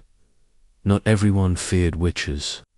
Some communities hired local wise women known as cunning folk or leeches to heal the sick, find lost items, or ward off curses. These people existed in a grey area. They weren't officially sanctioned by the Church, but they were tolerated by communities that relied on them. Sometimes they were respected, sometimes envied, and occasionally they were scapegoated when things went wrong. A failed harvest, a sick child, a cow that dropped dead for no reason. But until the paranoia of the Renaissance, the response was usually more like social shunning than pyromania. The scholarly debate here is fiery. 2. How much of the witchcraft panic was driven by top-down institutional pressure, church courts, inquisitors, state law, and how much came from the ground up from frightened villagers pointing fingers? Some historians argue that local fears drove the first panics, especially in regions where folklore already framed misfortune as magical sabotage. Others say it was institutional paranoia that weaponized those fears, turning rumors into formal persecutions. The truth likely lies in a grim dance between the two. And if you're wondering where most witch burnings actually happened, look no further than early modern Germany and Switzerland, far outside the timeline of your average medieval history class. Between the 1500s and 1600s, thousands of people, mostly women, were executed in localized witch crazes, the infamous Salem trials. That was 1692 in colonial America. So the next time someone points to a medieval tapestry and says that's when they were burning witches, you can just smile and say, actually, wrong century, wrong continent. Tonight's hard historical fact: systematic witch burning wasn't a medieval practice. It rose in the Renaissance and peaked in the early modern period, long after the so-called Dark Ages. Your quirky fringe detail in many medieval communities. Folk healers and cunning women were respected and consulted until the mood turned and superstition curdled into fear. And the scholarly debate were the great witch hunts fueled more by institutional control or grassroots hysteria, and how much did theology, politics, and gender bias intertwined to fan the flames? So, next time you hear that medieval people burned witches left and right, just lean in and whisper, wrong era. But let me tell you about the Malus Maleficarum. It gets weird. All right, let's ride this one home with a big sweeping misconception that hangs over everything we've talked about so far. That the word medieval is basically just code for primitive. It's used as an insult all the time. That's medieval people say when describing something cruel, stupid, backward, or barbaric. And sure, there were some rough edges, public executions, plagues, the general absence of antibiotics. But the blanket idea that the Middle Ages were nothing but mud, murder, and misery is flat out wrong. In reality, the medieval world laid the groundwork for many of the institutions, ideas, and innovations we now claim as modern. It wasn't primitive, it was foundational. Let's start with something flashy. Cathedrals. You want to talk about engineering. Walk into a place like Chartres, Durham, or Milan and just look up. Those towering ceilings, stained glass windows, and vaulting arches didn't happen by accident. They required math, geometry, architectural theory, labor coordination, and yes, money management. Building a cathedral took generations. Fundraising campaigns stretched for decades. Craftsmen traveled between job sites, like freelance contractors, and those rose windows with all the tiny colored panes. That was medieval. Chemistry and precision at work, not some crude guesswork with sand and hope. And what about universities? The University of Bologna, founded in 1088, Oxford 1096, Cambridge 1209. These were medieval inventions, structured institutions with curricular degrees and rules. They studied law, theology, medicine, and the liberal arts. They argued a lot, and sometimes they rioted, but they also preserved and advanced knowledge. The very idea of higher education as we know it It's medieval. You can thank a bunch of robe-wearing, ink-stained logicians with too many opinions and not enough sleep. Then there's the legal system. Trial by jury, propriety rights, written contracts, medieval foundations. Sure, justice wasn't perfect. 2. Ask anyone who had to survive a feud or got dunked in a river to prove their innocence. But codified law was spreading. Legal documents were written, copied, archived. Royal courts emerged. Precedents were set.